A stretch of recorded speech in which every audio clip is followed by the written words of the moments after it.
اچھا رحمان صاحب، ویسے تو آپ کا حلقہ احباب بہت بڑا ہے، وسیع ہے، بہت سے دوست ہیں، مگر آج آپ کے دو دوست خاص طور پہ ہمارے پاس ہیں، تو آپ ان کا اگر تعارف کرائیں اور پھر ہم ان سے آپ کے بارے میں باتیں بہت ساری پوچھیں گے۔ یہ تو کچھ حسن اتفاق ہے کہ اس وقت ہم 3 قدیم ساتھی بیٹھے ہیں، کیونکہ ہمارے ساتھ کو مجھے ابھی خیال ہے 50 برس ہو گئے۔ بالکل جی بالکل۔ اور تقریباً ایک ساتھ ہی آگے پیچھے تھوڑا ہوگا تو تھوڑا بہت فرق، ہم لوگوں نے صحافی بننے کا غلط ارادہ کیا اور تینوں کسی حد تک فلموں میں دلچسپی رکھتے تھے، تو اور بھی بہت سے کام ہم نے اکٹھے کیے، تو ہمارے سینئر دوست ساتھی لکھنے والے، تجربے میں بھی زیادہ اور عمر میں بھی ہم سے زیادہ، حمید اختر صاحب جو صحافی بننے سے پہلے یعنی کہانی لکھنے والوں میں اور اچھے کہانی لکھنے والوں میں شمار ہوتے تھے، اور پھر ادھر سے آئے، عرصہ دراز تک امروز میں کام کیا، لاہور میں بھی کام کیا اور کچھ عرصے کے لیے ملتان میں بھی کام کیا، اور اس کے بعد بھی وہاں سے ریٹائر ہونے کے بعد بھی مختلف اخبارات میں لکھتے رہے، اور اب بھی لکھنے کا سلسلہ جاری ہے باوجود تمام مشکلات کے اور جو آدمی کے ساتھ گزرتی ہے۔ مسعود اشر صاحب ہیں، وہ بھی اسی زمانے سے میں صحافت کا آغاز کیا 50 کی دہائی کے شروع میں، اور طویل عرصے تک امروز میں کام کیا، پھر امروز کو ملتان سے جاری کیا، وہاں اس کو قائم کیا، وہاں اس کو بڑھایا۔ مسعود صاحب بھی ملک کے اچھے کہانی لکھنے والوں میں شمار ہوتے ہیں اور تنقید بھی کرتے ہیں، اور فلم میں کام تو نہیں کیا، کر سکتے تھے، لیکن اس پہ لکھا بہت ہے، اس پہ لکھا بہت عرصے تک، اور آج کل اچھی کتابیں شائع کرتے ہیں۔ تو جب یہ احمد صاحب جمع کر رہے تھے یا آپ کر رہے تھے، تو مجھے اس کا میں نے کہا سبھی ان کو پوچھنا، اگر وہ آ سکتے ہیں تو وہ اسی زمانے کے ساتھی سے وہی ہیں۔ بہت اچھا کیا آپ نے۔ اچھا اگر آپ سے میں کہوں کہ آپ رحمان صاحب کا تعارف کرائیں تو آپ کیسے کرائیں گے؟ آپ دونوں سے۔ حمید اختر صاحب۔ اچھا کیا میں انڈورس کر سکتا ہوں رحمان صاحب نے جو کہا ہے، لیکن ایک چیز جو ہمارے اشتراک کا باعث نہیں، وہ ہم خیالی تھی، ترقی پسندی کا شعور اور سماجی پرانے ڈھانچے کو توڑنے اور نئی زندگی اور نئی دنیا بنانے کے خواب جو جوانی میں لوگ دیکھتے ہیں، وہ ایک مشترکہ احساس تھا، جس کی وجہ سے دوستی پائیدار ہوئی، اور 50 سال بلکہ 50 سال سے بھی زیادہ ہم نے بہت مارکے بھی مارے۔ امروز کا ذکر کیا رحمان صاحب نے، تو امروز اور پاکستان ٹائمز کا ادارہ ایسا تھا جہاں پہ صحیح معنی میں اخبار نویسوں کی تربیت ہوتی تھی، اور اس کے ساتھ ساتھ جو ٹریڈ یونینزم ہے اس کو بڑھاوا دینے میں اس ملک میں اس ادارے نے بہت بڑا کام کیا۔ جس وقت تک یہ ادارہ قائم تھا اور دشمنوں نے اس کو ختم نہیں کیا تھا، اس وقت تک ویج بورڈ کی پابندی اور جرنلسٹوں کے لیے مختلف قسم کی مراعات اور ان کے حقوق کا تحفظ، اس کی سرچشمے اسی ادارے سے پھوٹتے تھے جہاں ہم نے اور رحمان صاحب نے مل کر کام کیا۔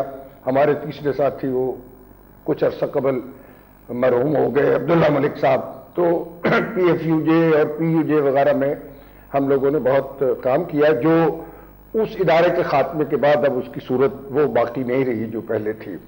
پھر یہ بھی ہم نے ثابت کیا، عبداللہ ملک، رحمان اور ہم نے تینوں نے اخبار نکالا آزاد کے نام سے 1970 میں۔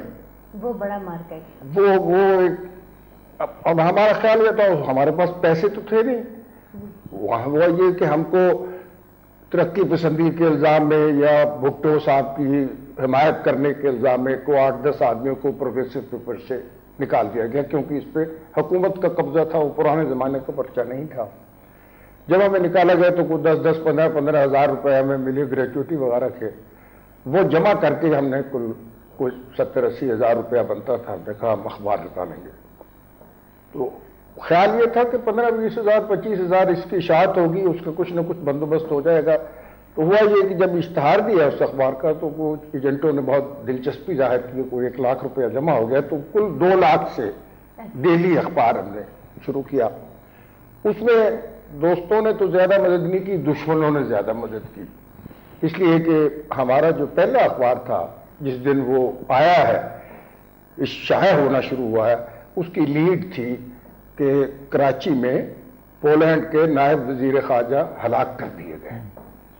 باقی سارے اخبارات میں پاکستان کے ہر جگہ سے، کراچی، لاہور، پشاور، جہاں سے تھا، یہ تھا ہلاک ہو گئے، گویا ایکسیڈنٹ ہوا۔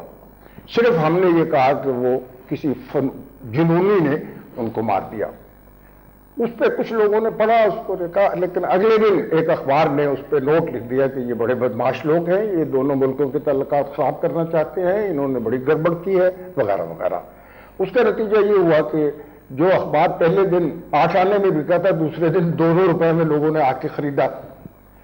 پھر اس کے 20-25 دن بعد اخبار نکلنے کے بعد الیکشن ہوئے، جو مشہور الیکشن 1970 کے جو تھے، اس میں رحمان صاحب کا تجزیہ جو ہم نے پہلے صفحے پہ چھاپا یہ تھا کہ آج ویسٹ پاکستان میں پیپلز پارٹی جیتے گی اور ایسٹ پاکستان میں، مشرقی پاکستان میں عوامی لیگ سویپ کرے گی۔ باقی کے تمام اخبارات میں کسی نے کہا تھا مسلم لیگ جیتے گی، کسی نے کہا جماعت اسلامی جیتے گی، کسی نے کہا۔ تو اگلے دن جب رزلٹ آئے تو وہ تجزیہ اس حد تک صحیح تھا کہ جو پارلیمنٹ کے جو ہم نے کہا تھا کہ اتنی 80 نشستیں آئیں گی، وہ تقریباً اتنی 80 یا 79 یا 1 کم یا 1 زیادہ۔ اس کا نتیجہ یہ ہوا کہ اخبار کی کریڈیبلٹی، جو اخبار کا سب سے بڑا تو کام یہی ہوتا ہے، کریڈیبلٹی ہوتی ہے، اس کا نتیجہ یہ ہوا کہ وہ اخبار ہو گیا کوئی 80,000 85,000۔ اور ہمارے پاس صبح کو کاغذ خریدنے کے پیسے نہیں ہوتے تھے، مارکیٹ سے ہم نے 2 لاکھ روپے اشتہاروں کو لینا ہے، 2 لاکھ روپے سرکولیشن کا لینا ہے، وہ تو پہلی کو ملنا ہے، اب 21 کو اخبار کیسے شائع کریں؟ تو ہوتا یہ تھا کہ ہم اور رحمان صاحب، عبداللہ ملک صبح 7-8 بجے گھر سے نکلتے تھے چائے کی پیالی پی کے، اور ادھر ادھر سے پیسے جمع کرتے تھے، نہ گھر کی ہوش تھی، نہ کسی کا پتہ تھا۔ بلکہ رحمان صاحب تو خیر علی گڑھ کا ان کا ایک جو کمال ہے فکر بازی کا، کہ کچھ تھوڑا بہت ان کی بیگم کے حصے میں بھی آیا ہے کہ اس زمانے میں ایک دن ان کی بیگم ان کے بچوں کو لے کے ان کے سرانے آ کے صبح کھڑی ہوئی اور ان کو جگا کے کہا کہ یہ آپ کے بچے۔ تو یعنی یہ حالت تھی کہ کسی کو کچھ ہوش نہیں تھا۔ میں ایک دوست کی سیمنٹ کی ایجنسی چلاتا تھا، اس کے جتنے پیسے تھے وہ سارے اس میں لگ گئے۔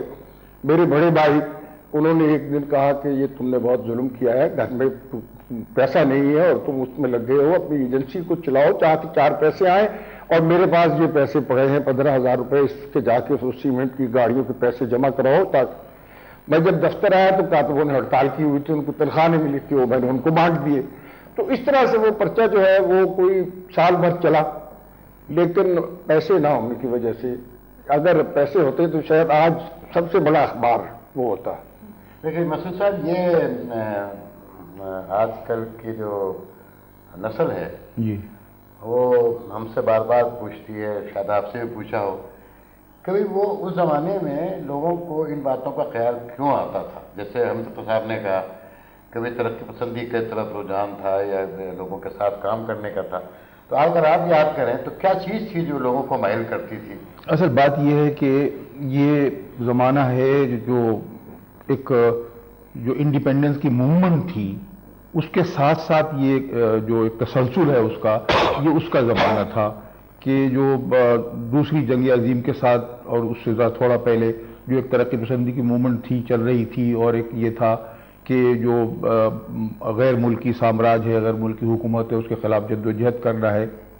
تو اس میں ایک جو لوگ اخبار میں آیا کرتے تھے وہ ایک مشن کے ساتھ آتے تھے، وہ ایک نظریہ ان کا ہوتا تھا کام کرنے کا، چاہے وہ مولانا ظفر علی خاں ہو یا حمید نظامی ہو یا جو ہو، مطلب وہ اپنے اس سائٹ کے تھے جو مطلب جسے آپ دائیں بازو کہہ لیں یا کچھ کہہ لیں۔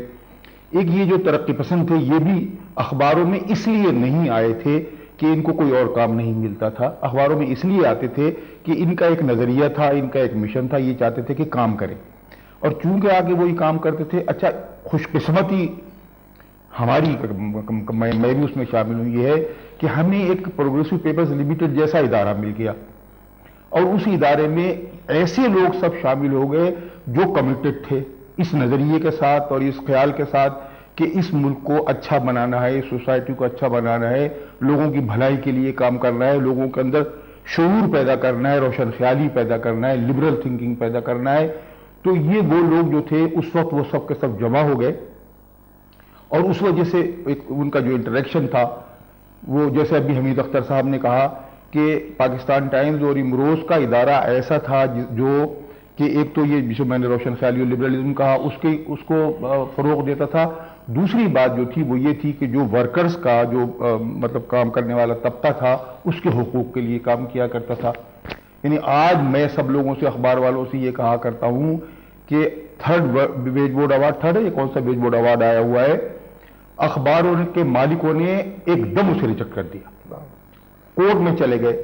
اگر پاکستان ٹائمز، امروز اور پروگریسو پیپرز لمیٹڈ کا ادارہ ہوتا تو کسی کی مجال نہیں تھی کہ وہ کورٹ میں جاتا یا اس کو ریجیکٹ کرتا۔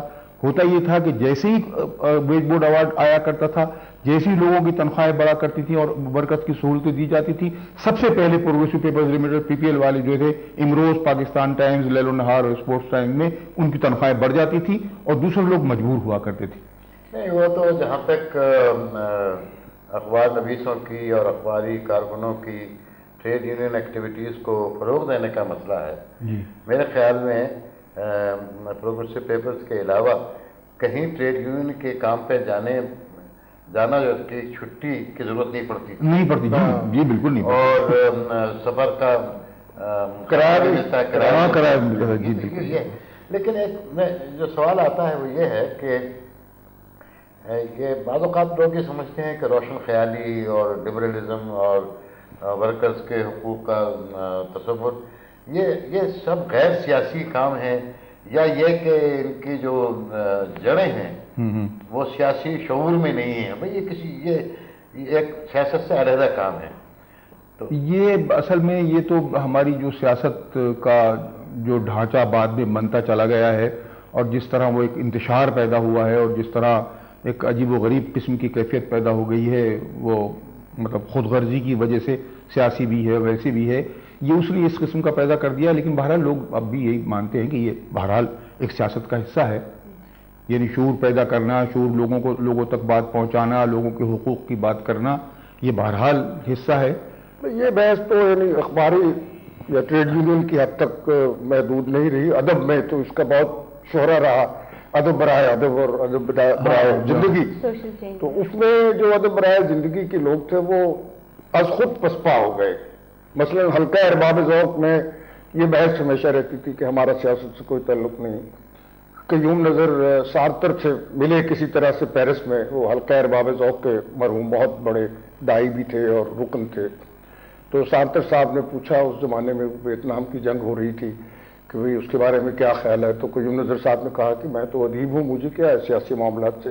تو وہ یہ کہا جاتا ہے کہ سارتر نے اتنی ناپسندیدگی کا اظہار کیا کہ جس اظہار ہوتا تھا وہ چاہتے ہیں یہ اٹھ کر چلے جائیں۔ سارتر کو تو جانتے ہیں لوگ، تو اس لیے یہ جو ہے وہ تو زندگی جو سیاست سے کسی چیز کو بھی علیحدہ نہیں کیا جا سکتا۔ لیکن ایک بات اور بھی تھی حمید صاحب، یعنی جو آج کل غلط فہمی پھیلائی جاتی ہے کہ سیاسی سوچ کا معنی ہے کسی سیاسی جماعت سے تعلق رکھنا۔ جی جہاں تک مجھے یاد ہے جب ہم اخبار میں کام کرتے تھے تو ہم سب کے سب کسی سیاسی جماعت نہیں تھے، بلکہ معاف کیجیے، بلکہ میں نے تو پتہ نہیں آپ زیادہ تصدیق کریں گے کہ سنا ہے میاں افتخار الدین اگر کسی کو دیکھتے تھے کہ کمیونسٹ پارٹی کا ورکر ہے، اس قسم کا کام کرنے والا، اسے نہیں رکھا کرتے تھے،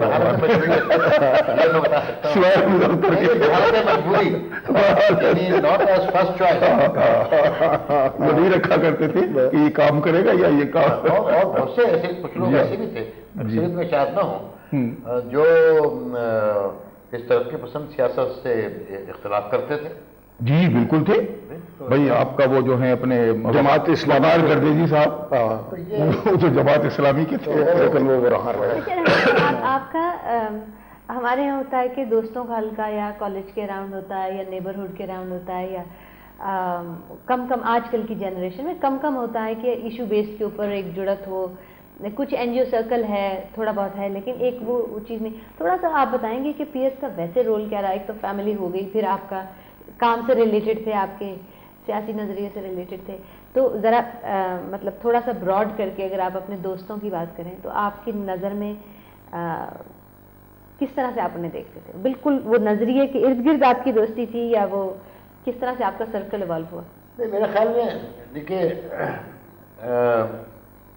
کام نے لوگوں کو اکٹھا کیا جی، اور کام کے حوالے سے نہ صرف یہ کہ ایک دوسرے کے نظریات یا مشترکہ نظریات کو ریفائن کرنے میں مدد ملی، بلکہ خاندان بھی بن گئے، یعنی لوگوں کے آپس میں نئے رشتے تعلق پیدا ہوئے، اور جہاں تک مجھے یاد پڑتا ہے کہ دوستیاں بھی جو عام سطح کی دوستیاں ہوتی ہیں اس سے آگے چلی گئیں، اس سے بلند ہو گئیں، ایک دوسرے کے دکھ میں شامل ہوتے تھے، ایک دوسرے کے ساتھ مل کے اگر خوشی کا موقع ہوتا تھا تو وہ بھی کرتے تھے، مشترکہ کام بھی خاصے ہوتے تھے، اور جو ایک دوسرے کا خیال رکھنے کا ہے بڑے طویل عرصے تک، بعد میں اس میں ممکن ہے کہ کچھ خرابیاں پیدا ہونی شروع ہو جاتی ہیں سوسائٹی کے ڈکلائن کے ساتھ ساتھ، لیکن بڑے طویل عرصے تک ایک دوسرے کا احترام، ایک دوسرے کا خیال، اور یہ نہیں کہ اس کو کوئی سر پہ بٹھانے والی بات نہیں ہوتی تھی، بلکہ بے تکلفی سے جو ہوتا، تو یہ اس کو آپ کہہ سکتے ہیں کہ ہم خیال ہونا جو ہے وہ ایک ایسی چھوٹی بات نہیں ہے، یہ خاصا مضبوط رشتہ ہوتا ہے. نہیں، دوسری بھی باتیں تھیں، مثلا اب میرا تعلق رحمان صاحب سے جو بنا، امروز میں فلموں پر ریویو میں کرتا تھا، پاکستان ٹائمز میں رحمان صاحب کرتے تھے، اتفاق سے ہم 3 ساتھ بن گئے تھے. اس زمانے میں ایک آفاق اخبار نکلتا تھا، مسلم لیگ کا اخبار تھا، بہت اچھا اخبار تھا، اس میں علی سفیان آفاقی تھا، تو ہم 3 ساتھ جایا کرتے تھے اسٹوڈیوز. بلکہ میں آج بتا دوں رحمان صاحب کو کہ رحمان صاحب کی جو خبریں ہوتی تھی، ریویو ہوا کرتے، اس کو چوری کر کے میں بھی اردو میں لکھ دیا کرتا تھا، اس لیے کہ رحمان صاحب سے ہم ایک قسم کی گائیڈ لائن لیا کرتے تھے اس زمانے میں فلموں کے بارے میں. اچھا، رحمان صاحب کی اب اور باتیں ہو رہی ہیں، تو رحمان صاحب کی ایک بات اور میں بتا دوں، پتہ نہیں شاید لوگوں کو، شاید رحمان صاحب تصدیق کریں گے، آپ نے شاید کسی زمانے میں کچھ انگلش میں شارٹ اسٹوریز بھی لکھی تھی. ایک کہانی مجھے یاد ہے پاکستان ٹائمز میں چھپی تھی، آپ کی تھی کس کی تھی؟ وہ کسی اس کے بارے میں تھی جو کوئی تہہ خانے میں ایک خاندان رہتا ہے، کچھ اس قسم کے کام میں نے کیا. ہاں، میرا خیال ہے پاکستان ٹائمز میں چھپی تھی. تو اس زمانے میں ہمارا یہ تعلق تھا، ساتھ ساتھ رہتے تھے. پھر ٹریڈ یونین کے سلسلے میں لکھنے کی کوشش کی تھی. اچھا. شروع میں، لیکن اس میں ملتا کچھ نہیں تھا.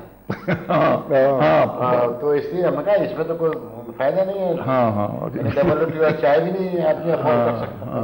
اور پاکستان ٹائمز میں لکھنا شروع کیا تو انہوں نے پیسے دے دیے فوراً. ہاں نہیں، خیر امروز یہ خرابی ہو گئی. نہیں، امروز اس زمانے میں 7 روپے کالم پیسے دیا کرتا تھا. یعنی جس زمانے میں میں بیکار تھا تو اس زمانے میں میں ہر ان کے سنڈے ایڈیشن میں کچھ نہ کچھ لکھ دیا کرتا تھا، اور پیر کو جا کے 7 روپے مل جاتے تھے، 1 ہفتے کے لیے ہمارے کافی ہوتے تھے. اور نہیں، وہ تو سب سے پہلے امروز نے شروع کیا جی، اور اس میں بہت سے لوگوں کو امروز میں پالا اس وجہ سے، کیونکہ 2-2.5 کالم 3 کالم کا مضمون لکھا تو اس پہ 20-21 روپے مل گئے. وہ بہت زمانے میں.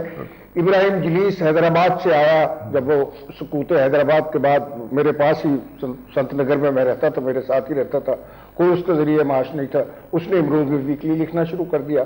تو وہ یہ جا کے کاتبوں کے پاس بیٹھ گیا جس دن وہ لکھ رہے تھے. اس نے کہا کتنا بنا؟ انہوں نے کہا کہ یہ تو بنے کوئی 2.25 کالم. تو اس نے کہا ذرا اس کو 2.5 کالم بنا دے، میں نے جوتا خریدنا ہے. یہی اس 15-18 روپے کا جوتا آ جاتا تھا اس زمانے میں. تو یہ کام امروز نے کیا، اور اس کو تو کسی اور اخبار نے پھر اب قبول بھی نہیں کیا. تھوڑا بہت کچھ شاید کہیں سے ملنے لگے ہوں پیسے، لیکن اردو لکھنے والوں کو واقعی کبھی کچھ نہیں. اور فرق بھی تھا. اب یہ چونکہ 7 روپے کالم کا امروز کا تھا، تو ہمیں 10 روپے ملتے تھے ایک فلم کا ریویو کرنے کے. جی جی جی جی. تو اگر 2 فلمیں آپ نے ایک دن میں ریویو کر دی تو 20 روپے ہو گئے. کالا پورا نہیں لکھنا. جی جی. تو ریویو لکھنے. ہاں. اب 1 روپے 6 آنے کا ٹکٹ ہم خریدتے تھے. 1 روپے 6 آنے خرچ ہوتا تھا. چلیے 10-12 آنے کی 1 روپے کی چائے پی لی 2 فلموں کے درمیان یہ انٹرول میں. کیونکہ فلم دیکھنا ایک قسم کی سوشل ایکٹیویٹی ہوتی ہے. ریچول بھی ساتھ چلتا ہے. ریچول بھی تھا. تو اس لیے تھوڑا سا پاکستان میں ہمیشہ انگریزی زبان پہ ظلم کرنے والے کو اردو زبان پہ ظلم کرنے والے سے زیادہ معاوضہ ملتا ہے. نہیں وہ تو فیض صاحب نے کہا تھا نا. فیض صاحب نے کہا کہ بھائی یہ تو سپلائی اینڈ ڈیمانڈ کا مسئلہ ہے. انگریزی میں چونکہ سپلائی کم ہے اس لیے اس کی قیمت زیادہ ہے. اردو میں سپلائی زیادہ ہے اس لیے اس کی تنخواہیں بھی اس کی قیمت کم ہے. یہ تو تھا. بار رحمان صاحب کا ایک اور جو ہے دوسرا پہلو وہ ٹریڈ یونین ایکٹیویٹیز کا وہ بہت زبردست ہے. اس میں انہوں نے کام کیا بلکہ بہت ہی دل لگا کے کام کیا. جو ہمارے پرانے ساتھی تھے اسرار صاحب تھے منہاج برنا تھے. تو مجھے تو ڈھاکے کا یاد ہے کہ ڈھاکے میں حمید اختر صاحب تھے. وہ تو ابھی ذکر ہوا. تو وہ ڈھاکے میں جو ہوئی تھی ہماری میرا خیال ہے وہ آخری تھی پی ایف یو جے کی آخری کانفرنس تھی 1967 میں 67 میں ہوئی تھی. وہ آخری تھی نا شاید. اس کے بعد نہیں 70 میں. اچھا 70 میں ہوئی تھی جس میں مودودی صاحب کا جلسہ تھا وہاں جہاں ہم لوگ گئے. مودودی صاحب وہاں پہ پلٹن میدان میں. تو عبداللہ ملک اور میں رحمان صاحب دیکھنے گئے کہ یہاں کیا ہوتا ہے. فیلٹ ویلٹ میں نے بھی پہنی ہوئی تھی. عبداللہ نے بھی سوٹ اور فیلٹ پہنا ہوا تھا. رحمان صاحب نے. تو لوگوں نے یہ سمجھا کہ یہ شاید کوئی CIA وغیرہ کیونکہ وہاں پہ مودودی صاحب کو اینٹیں پڑنا شروع ہو گئی تھی. انہوں نے انکار کر دیا تھا. اور وہیں سے اصل میں جو آگے میں نے جس کا ذکر کیا انالیسس رحمان صاحب کا چھپا آزاد میں وہیں سے ہمیں یہ کیوں ملا کہ یہاں پہ کیا حالات ہیں اور لوگوں کی سوچ کیا ہے اس سے پھر اندازہ کیا جا سکتا تھا. رحمان صاحب کا یہ ہے کہ ان کے ہاں جو سوچ کی اور فکر کی بات ہے کنسسٹنسی موجود رہی ہے. کیونکہ جہاں آج کل یہ جو کام کر رہے ہیں جو ہیومن رائٹس کا کام ہے میری ذاتی رائے میں تو اور کوئی آدمی کا یہ کام نہیں کر سکتا تھا. کیونکہ انہوں نے اس سے پہلے جب یہ 4 سال 5 سال ویو پوائنٹ میں رہے انہوں نے اس مسئلے پہ بہت کام کیا بہت لکھا سب سے زیادہ. تو یہ ایک طرح سے کنٹینیویشن ہے. یہ نہیں ہے کہ ایک دم سے یہ کوئی ادارہ بنا اور یہ آ گئے بلکہ یہ ان کی محنتوں کا نتیجہ ہے. کیونکہ اس ملک میں ہیومن رائٹس کی بات نے کبھی کوئی اتنی واضح شکل اختیار نہیں کی تھی جتنی اب لوگوں کو اس کا پتہ چلا. اچھا رحمان صاحب کا جو مطلب اب ایک تو رحمان صاحب کی جو علم ہے جو نالج ہے اگر اسے انسائکلوپیڈک کہا جائے تو اس سے زیادہ میرا خیال ہے ہر موضوع پر ادب پر ہے فلم پر ہے ہماری جو قومی سیاست ہے اس پر ہے انٹرنیشنل سیاست پر ہے. ایک بات اور پتہ نہیں لوگوں کو یاد ہوگا کہ اس نے فلم اتھارٹی جو بنائی تھی بھٹو صاحب کے زمانے میں اس نے ایک بہت خوبصورت فلمی پرچہ اور ایک کلچر ایک پرچہ نکالا تھا. رحمان صاحب نے اس کی دار کتنے عرصے کی تھی آپ نے اس کی؟ بس وہ 1.5 سال. ہاں 1.5 سال چلا تھا.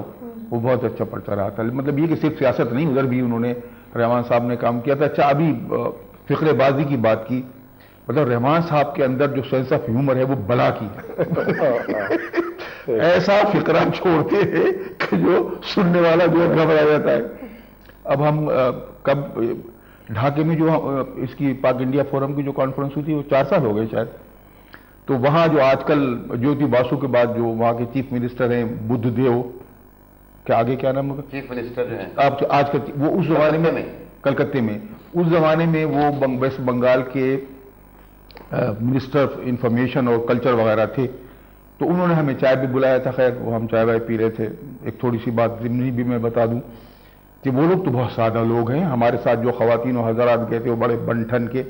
انہوں نے جن کپوں میں چائے پلائی جو پیسٹری رکھی ہمارے ساتھ جو خواتین تھیں وہ کہنے لگی کیا گھٹیا پیسٹری ہے یہ کیا گھٹیا کپ میں چائے پلائی. تو وہاں جو بات ہوئی ہمارے ملک کی سیاست تو آپ کو پتا ہے کس طرح کی رہتی ہے. اس زمانے میں بھی حالات کچھ گڑبڑی تھے.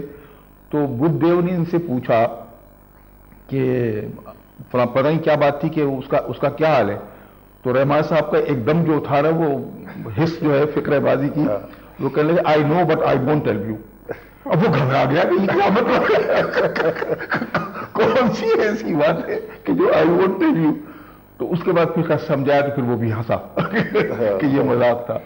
رحمان صاحب آج کل ایک چیز بہت نئی جنریشن جو ہے اس میں تنگ کرتی ہے کہ جب نظریاتی طور پہ ایک طرف چلتے بھی ہیں لوگ، پھر اس سے دو ہو جاتے ہیں، پھر اور بال برابر فرق بھی آئے تو سپریشن آتی. آپ لوگ ڈفرینسز کیسے دوستوں میں؟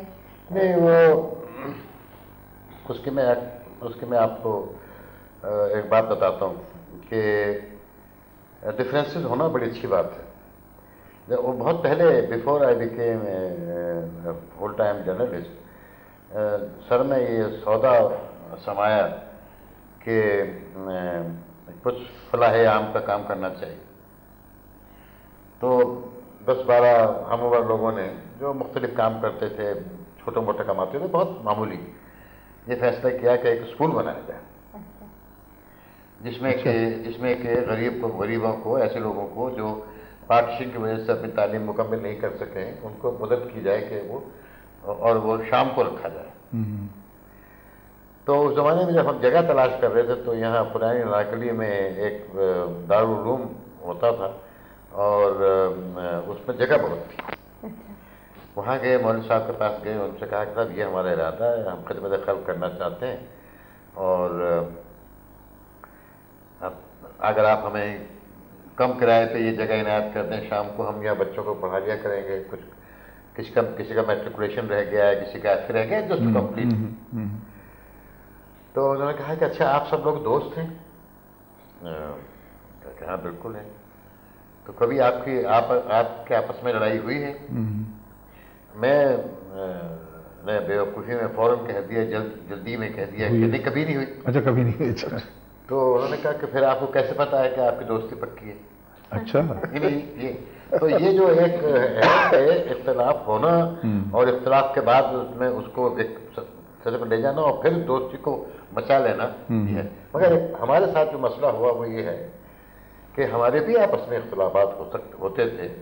کسی کو کوئی چیز پسند ہو، کسی کو کوئی چیز ناپسند ہو، لیکن چونکہ ہم سیاسی یا سماجی عہدوں کی تلاش میں نہیں تھے، میں یہ سمجھتا ہوں. جو ہم خیال لوگوں میں جو نفاق پیدا ہوتا ہے وہ اس وقت پیدا ہوتا ہے جب اس کو جاہ کی طلب ہو اور اس کی وجہ سے، یعنی کسی کا پروفیشنل ٹکراؤ میں بھی ہو سکتا ہے. اتفاق کی یہ بات ہے کہ ہمارا آپس میں کسی کے ساتھ پروفیشنل تنازع نہیں ہوا.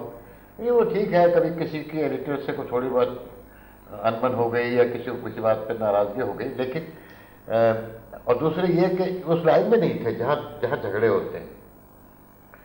اور مثلا ٹریڈ یونین میں ہو سکتے تھے، لیکن ٹریڈ یونین میں یہ تھا کہ ہر وقت اس بات کا احساس رہتا تھا کہ جو دوسرے لوگ ہیں یا جو مخالف ہیں یا جو مالکان کے نمائندے ہیں یا ہم سے نظریاتی طور پہ اختلاف رکھتے ہیں یا ٹریڈ یونین کو سبوتاژ کرنا چاہتے ہیں، اس کا خوف اتحاد کو رہتا تھا. چنانچہ بڑے عرصے تک یہ چلتی رہی بات. اس میں اس کی ایک مثال تو یہ آزاد کی میں نے دی ہے نا کہ اس میں ایڈیٹر ایک نہیں تھا. پہلے فیصلہ یہ ہوا کہ ایڈیٹر کے طور پر میرا نام جائے گا، لیکن پھر میں نے تجویز کیا کہ ہم تینوں کا نام جائے گا. تو اس میں عملہ ادارت حمید اختر، عبداللہ ملک، آئی رحمان، اس طرح سے سال بھر وہ 12-13 مہینے چلتا رہا. اس لیے کہ رحمان صاحب نے بالکل صحیح کہا کہ اختلاف اس وقت زیادہ پیدا ہوتا ہے جب ذاتی مفاد کوئی ایک آدمی کا ہوتا ہے. جب اجتماعی مفاد ہو اور مقصد ہو کوئی، پھر اس قسم کا اختلاف یعنی اس میں یہ مسئلہ بھی نہیں تھا کہ اس کو تنخواہ مجھ سے کم ہے یا زیادہ ہے، لیتا ہی کوئی نہیں تھا. تو یہ لیکن to come back to the same issue, یہ ہم خیالی کی جو لہر تھی اس کے کم زور ہونے میں میں تو یہ سمجھتا ہوں کہ سیاسی انتشار اس کی وجہ تھی. جی بالکل. اور دوسری بات وہ ہو سکتی جو آپ نے پہلے کہا، مسعود صاحب نے پہلے کہا کہ جو آزادی سے قبل کی تحریکوں کا مومنٹم تھا جی جی وہ برقرار تھا، اتنے دیر تک چلا، جی جی اس نے چلا لیا، اس کے بعد وہ لہر تو رہی نہیں، افراد رہ گئے، اور وہ اپنی اپنی جگہ پہ جتنا کچھ کر سکتے تھے اب بھی کر رہے ہیں۔ یعنی مجھ سے کو پوچھے، ہاں لوگ کہتے ہیں کبھی جی انجمن ترقی پسند مصنفین کہاں ہیں، تو میں کہتا ہوں وہ انجمن تو شاید آپ کو نظر نہیں آتی ہو، لیکن ترقی پسند لکھنے والے اب بھی موجود ہیں، ہاں بہت موجود ہے کام لکھتے پھر ہمارے ملک کی جو انجمن بھی کہیں نہ کہیں کراچی میں اور لاہور میں کوئی نہ کوئی وقتاً فوقتاً اس کا احیا ہوتا رہتا ہے۔ تو پھر ایوب خان کے زمانے سے جو ہماری سیاست کا جو حال رہا کہ پالیٹکس ختم ہو گئی، ڈکٹیٹرشپ آئی، پھر کچھ آیا، پھر ڈکٹیٹرشپ آئی، پھر ڈکٹیٹرشپ آئی، ہمارے ملک نے جو 25 کتنے سال جو ڈکٹیٹرشپ میں گزارے، اس کا اثر بہرحال ان چیزوں پر ہونا تھا کہ پابندیاں لگ رہی ہیں، کبھی کچھ ہو رہا ہے، کبھی کسی کو پکڑا جا رہا ہے، تو اس کا اثر بھی ہوتا ہے۔ بہت سے لوگ جو ویسے ہی آ جاتے ہیں فیشن میں، وہ پیچھے چھوڑ کے بھاگ جاتے ہیں جہاں ان کو دیکھیے سماجی تبدیلیاں جو آئی ہیں اس پورے دور میں، ہمارا جو شروع کا زمانہ تھا جرنلزم میں، مثلا اس میں ہم پہ پابندی تھی کہ جرائم کی خبروں کو ڈسپلے نہیں کیا جائے گا، جرائم کی خبروں کو بہت کم سے کم اول تو ان سے روکا جائے، اگر ضروری ہے کوئی خبر دینا تو اس کو بڑی بڑی سرخیاں نہ جمائی جائے، اس پہ ہم عمل کرتے رہے۔ لیکن جب مارشل لا لگا اس کے بعد اخبارات کے لیے پھر سیاسی خبریں موجود نہیں تھی، ان پہ پابندی لگی تھی، پھر جرائم کی خبریں بڑی بڑی آنے لگی، وہ اس کا ایسا رد عمل ہونا شروع ہوا کہ جرائم بھی بڑھتے گئے، اس کے ساتھ ساتھ ہوا ملنے لگی۔ جرائم کے ساتھ جب بھی ڈکٹیٹرشپ آتی ہے تو دو چیزیں بڑھتی ہیں، ایک مطلب باقی دنیا کا بھی یہی حال ہے، مطلب اسپین کا یہی حال ہے، ایک جرائم اور ایک مذہب۔ ایوب خان کے ڈکٹیٹرشپ کے بعد، ایوب خان کا زمانہ ہمارا بڑا آزاد زمانہ ہے، آزاد خیالی کا زمانہ ہے، اس زمانے میں مذہبی جماعتوں کا نہیں تھا، لیکن مجھے تجربہ یہ ہے کہ اسی زمانے میں یہ جو عرسوں کی خبریں آنا شروع ہوئی، عرسوں پہ اخباروں میں فیچر لگنا شروع ہوئے، اس لیے کہ جگہ نہیں تھی، لوگوں کو اٹریکٹ کرنے کے لیے کچھ نہیں تھا، سیاست نہیں تھی، تو یہ جو مذہب ہے آہستہ آہستہ، اس لیے کہ سیاستدانوں کے پاس کوئی پلیٹ فارم نہیں تھا، مولوی کے پاس مسجد تھی، اور وہ وہاں سے جو کچھ کرتا تھا وہ پھر وہ اس کی خبر بنتی تھی، اور خبر بننے کے بعد آہستہ آہستہ جو آیا ہے وہ پھر ہمارے سامنے ہے کہ ضیاء الحق کے زمانے تک ہے۔ ایوب خان کے زمانے میں میرے خیال میں ہم تینوں مختلف قسم کی ادارے نویسی کرتے تھے، جی ٹھیک ہے نا، یعنی اوپینین پیج جو بنتا ہے اور اوپینین جو اخبار کی ظاہر ہوتی ہے حکومت کی، اس میں جو غور کرنے کی بات ہے وہ یہ ہے، اب میں آپ سے اتفاق کرتے ہوئے جسٹ ٹو ڈیپن اٹ، کہ مقدس گائیں بہت کم تھیں، جی یعنی ایوب خان کی تکنیک جو تھی وہ یہ تھی کہ بجائے اس کے کہ وہ بہت ساری مقدس گائیں پیدا کرے اور ہولی کاؤز پیدا کرے، سیکرڈ کاؤز پیدا کرے اور اس پہ پابندیاں لگائے، وہ نے کہا کہ ملکیت پہ پابندی لگاؤ، جی یعنی اخبارات کو خرید لو، ہاں جی ہاں جی، بجائے اس کے کہ پابندی واقعات پہ اور اس پہ، ایک تو یہ بات ہے۔ دوسرے یہ کہ مجھے اچھی طرح سے یاد ہے کہ ہم دوسرے اداریاں لکھتے تھے، تو ہر چیز میں حکومت کی پالیسی کی حمایت کرنا ضروری نہیں تھا، جی جو اس زمانے میں نہیں تھا، جی ایکسیپٹیبل تھا، جی ہاں ایکسیپٹیبل تھا، نہیں، مثلاً بیسک ڈیموکریسی پہ تنقید نہیں کرنی، لیکن تعلیم میں کیا ہو رہا ہے لکھیں، لیکن تجارت میں کیا ہو رہا ہے لکھیں، سماجی معاملات کیا ہیں، اور دنیا میں باہری دنیا میں کیا پالیسیاں ہیں وہ سکتی۔ تو یہ الگ بات ہے کہ اس زمانے میں مختلف دوستوں نے کوئی ترکیبیں نکالی، اور حالانکہ وہ ترکیبیں بے اثر ہوتی تھیں کہ کوئی کالم بھر کا اگر ایک اداریہ ہے تو کہیں بیچ میں دو جملے ایسے لگا یا خبر کہ جس سے پڑھنے والوں کو اندازہ ہو کہ بھئی یہ کچھ معاملہ ایسا نہیں ہے، اور بہت خوش ہوتے تھے کہ دیکھا میں نے وہ لگا دیا اس میں، اب وہ نکل گیا، وہ چھپ گیا ہے، بڑی اچیومنٹ، لیکن وہ بے اثر ہوتی تھی بعد میں۔ مگر اصل بات ہے وہ یہ میں عرض کرنا چاہ رہا تھا، اور مسعود صاحب آپ نے بالکل صحیح کہا، یہ ہماری سیاست کا بڑا تاریخی موڑ ہے کہ سیاسی پلیٹ فارم پہ آپ نے تالہ بندی کر دی، اور جو مذہبی عناصر تھے ان کے پلیٹ فارم کھل گئے جی بالکل جی. اور وہیں سے جی. اور حالانکہ یہ عجیب بات ہے کہ ایوب خان نے مذہبی جماعتوں کے خلاف بڑا کیمپین چلایا. وہ میرا خیال ہے جماعت اسلامی کی اس لیے کہ جماعت اسلامی کو اپنا رائول سمجھتا ہے. ہمارے دوستوں سے باقاعدہ مضامین لکھوائے. جی ہاں جی ہاں بالکل کیمپین ہوا بالکل. تو وہ لیکن پولیٹیکل پروسیس کو اس نے جب روک دیا جی ہاں بالکل اور ایک دوسرا پروسیس جاری کر دیا تو وہ پروسیس آہستہ آہستہ ضیاء الحق بن گیا. ضیاء الحق نے ساری کمی دور کر دی. جی جی. ابھی مجھے قصہ یاد آ گیا. ٹھیک ہے. اب آپ اگر اسے ایڈٹ نہ کر دیں. جی. فیض صاحب کے ساتھ بات ہو رہی تھی. فیض صاحب شاید لبنان سے آ گئے تھے شاید. تو میں بھی بیٹھا تھا. رحمان صاحب سے شاید پتہ نہیں آپ تھے کون, کچھ لوگ بیٹھے تھے. فیض صاحب انہوں نے کسی نے پوچھا فیض صاحب آپ کیا کریں گے؟ کہنے لگے آپ سوچ رہے ہیں کہ ہم وہ قادر کیا ہے وہ جو اپنے گاؤں چلے جائیں. ہم اور ایلس جو ہیں اب بہت کام ہو گیا, اپنے گاؤں چلے جائیں وہیں جا کے رہیں. تو رحمان صاحب نے کہا کہ فیض صاحب اگر ایلس کے ساتھ ہی رہنا ہے تو یہاں کیا برا ہے.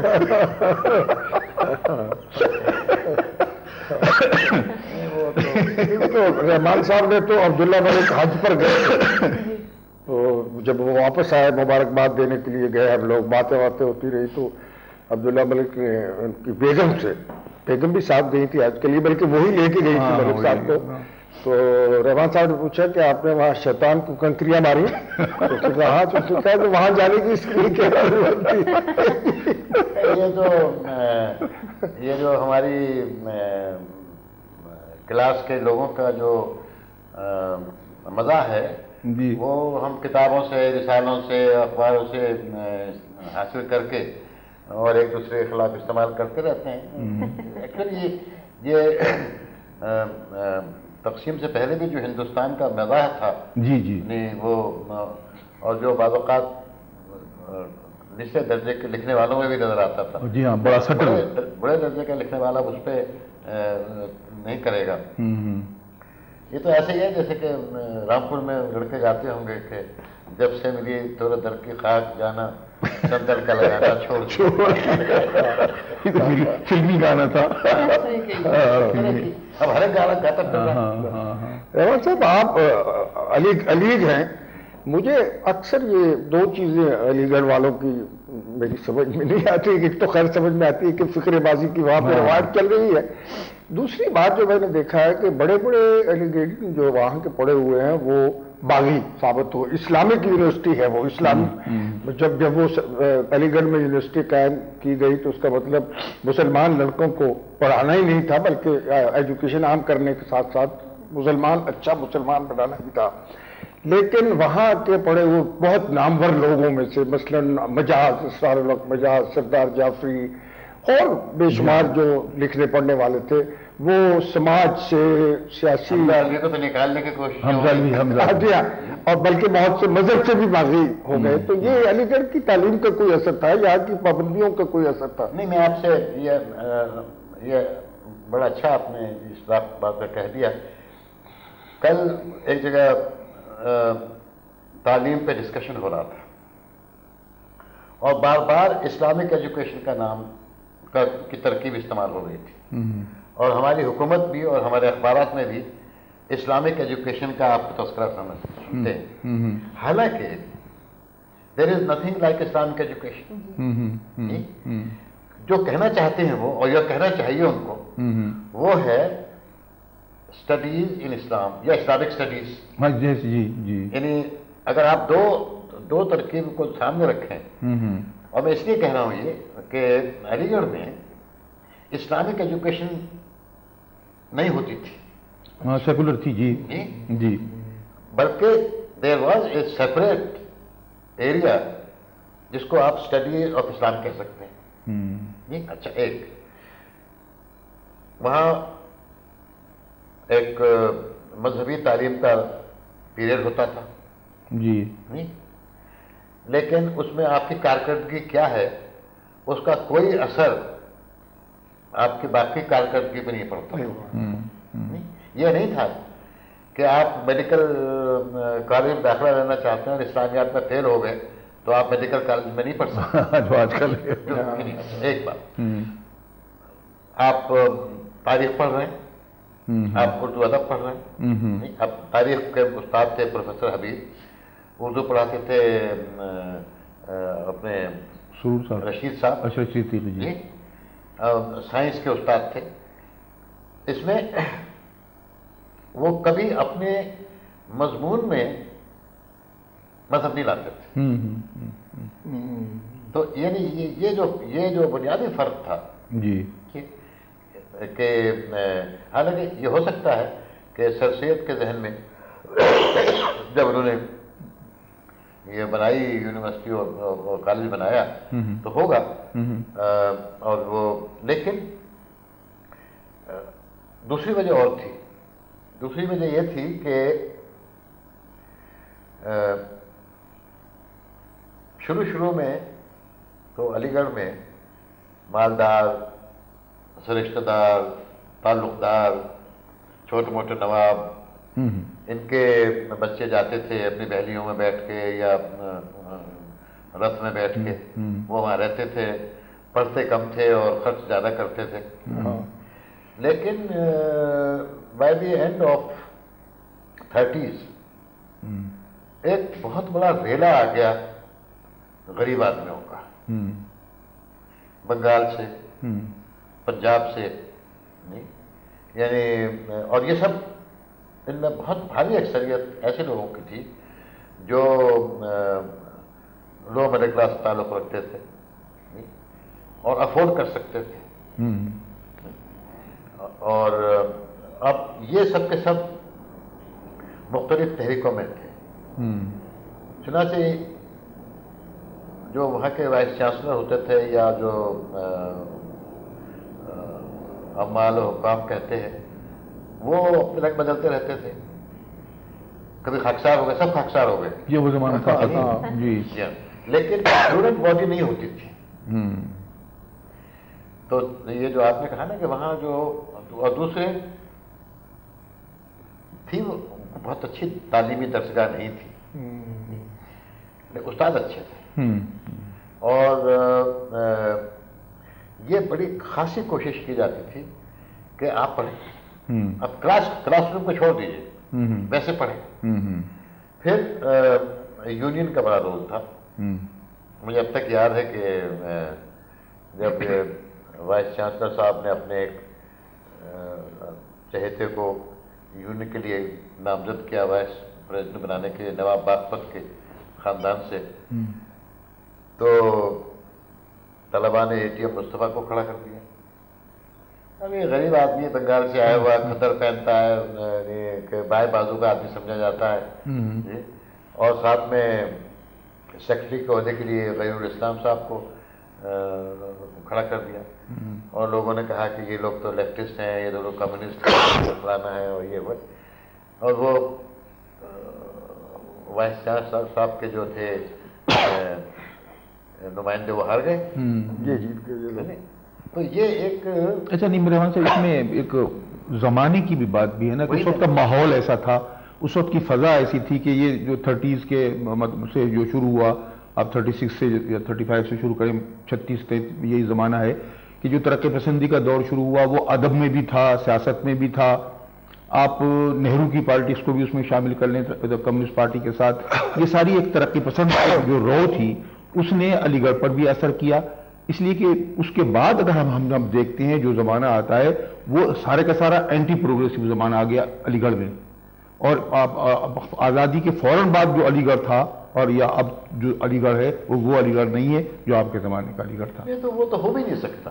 وہ زمانہ ہی بدل گیا. اس زمانے میں میں کہوں گا کہ وہاں کے طلبا میں اور ہم جو ایک بھیڑ چال بھی تھی. مثلا اپنا موقف کہتے بھی تھے، نواب لیاقت علی خان سے بحث بھی کر سکتے تھے لیکن بدتمیزی بھی کر سکتے تھے.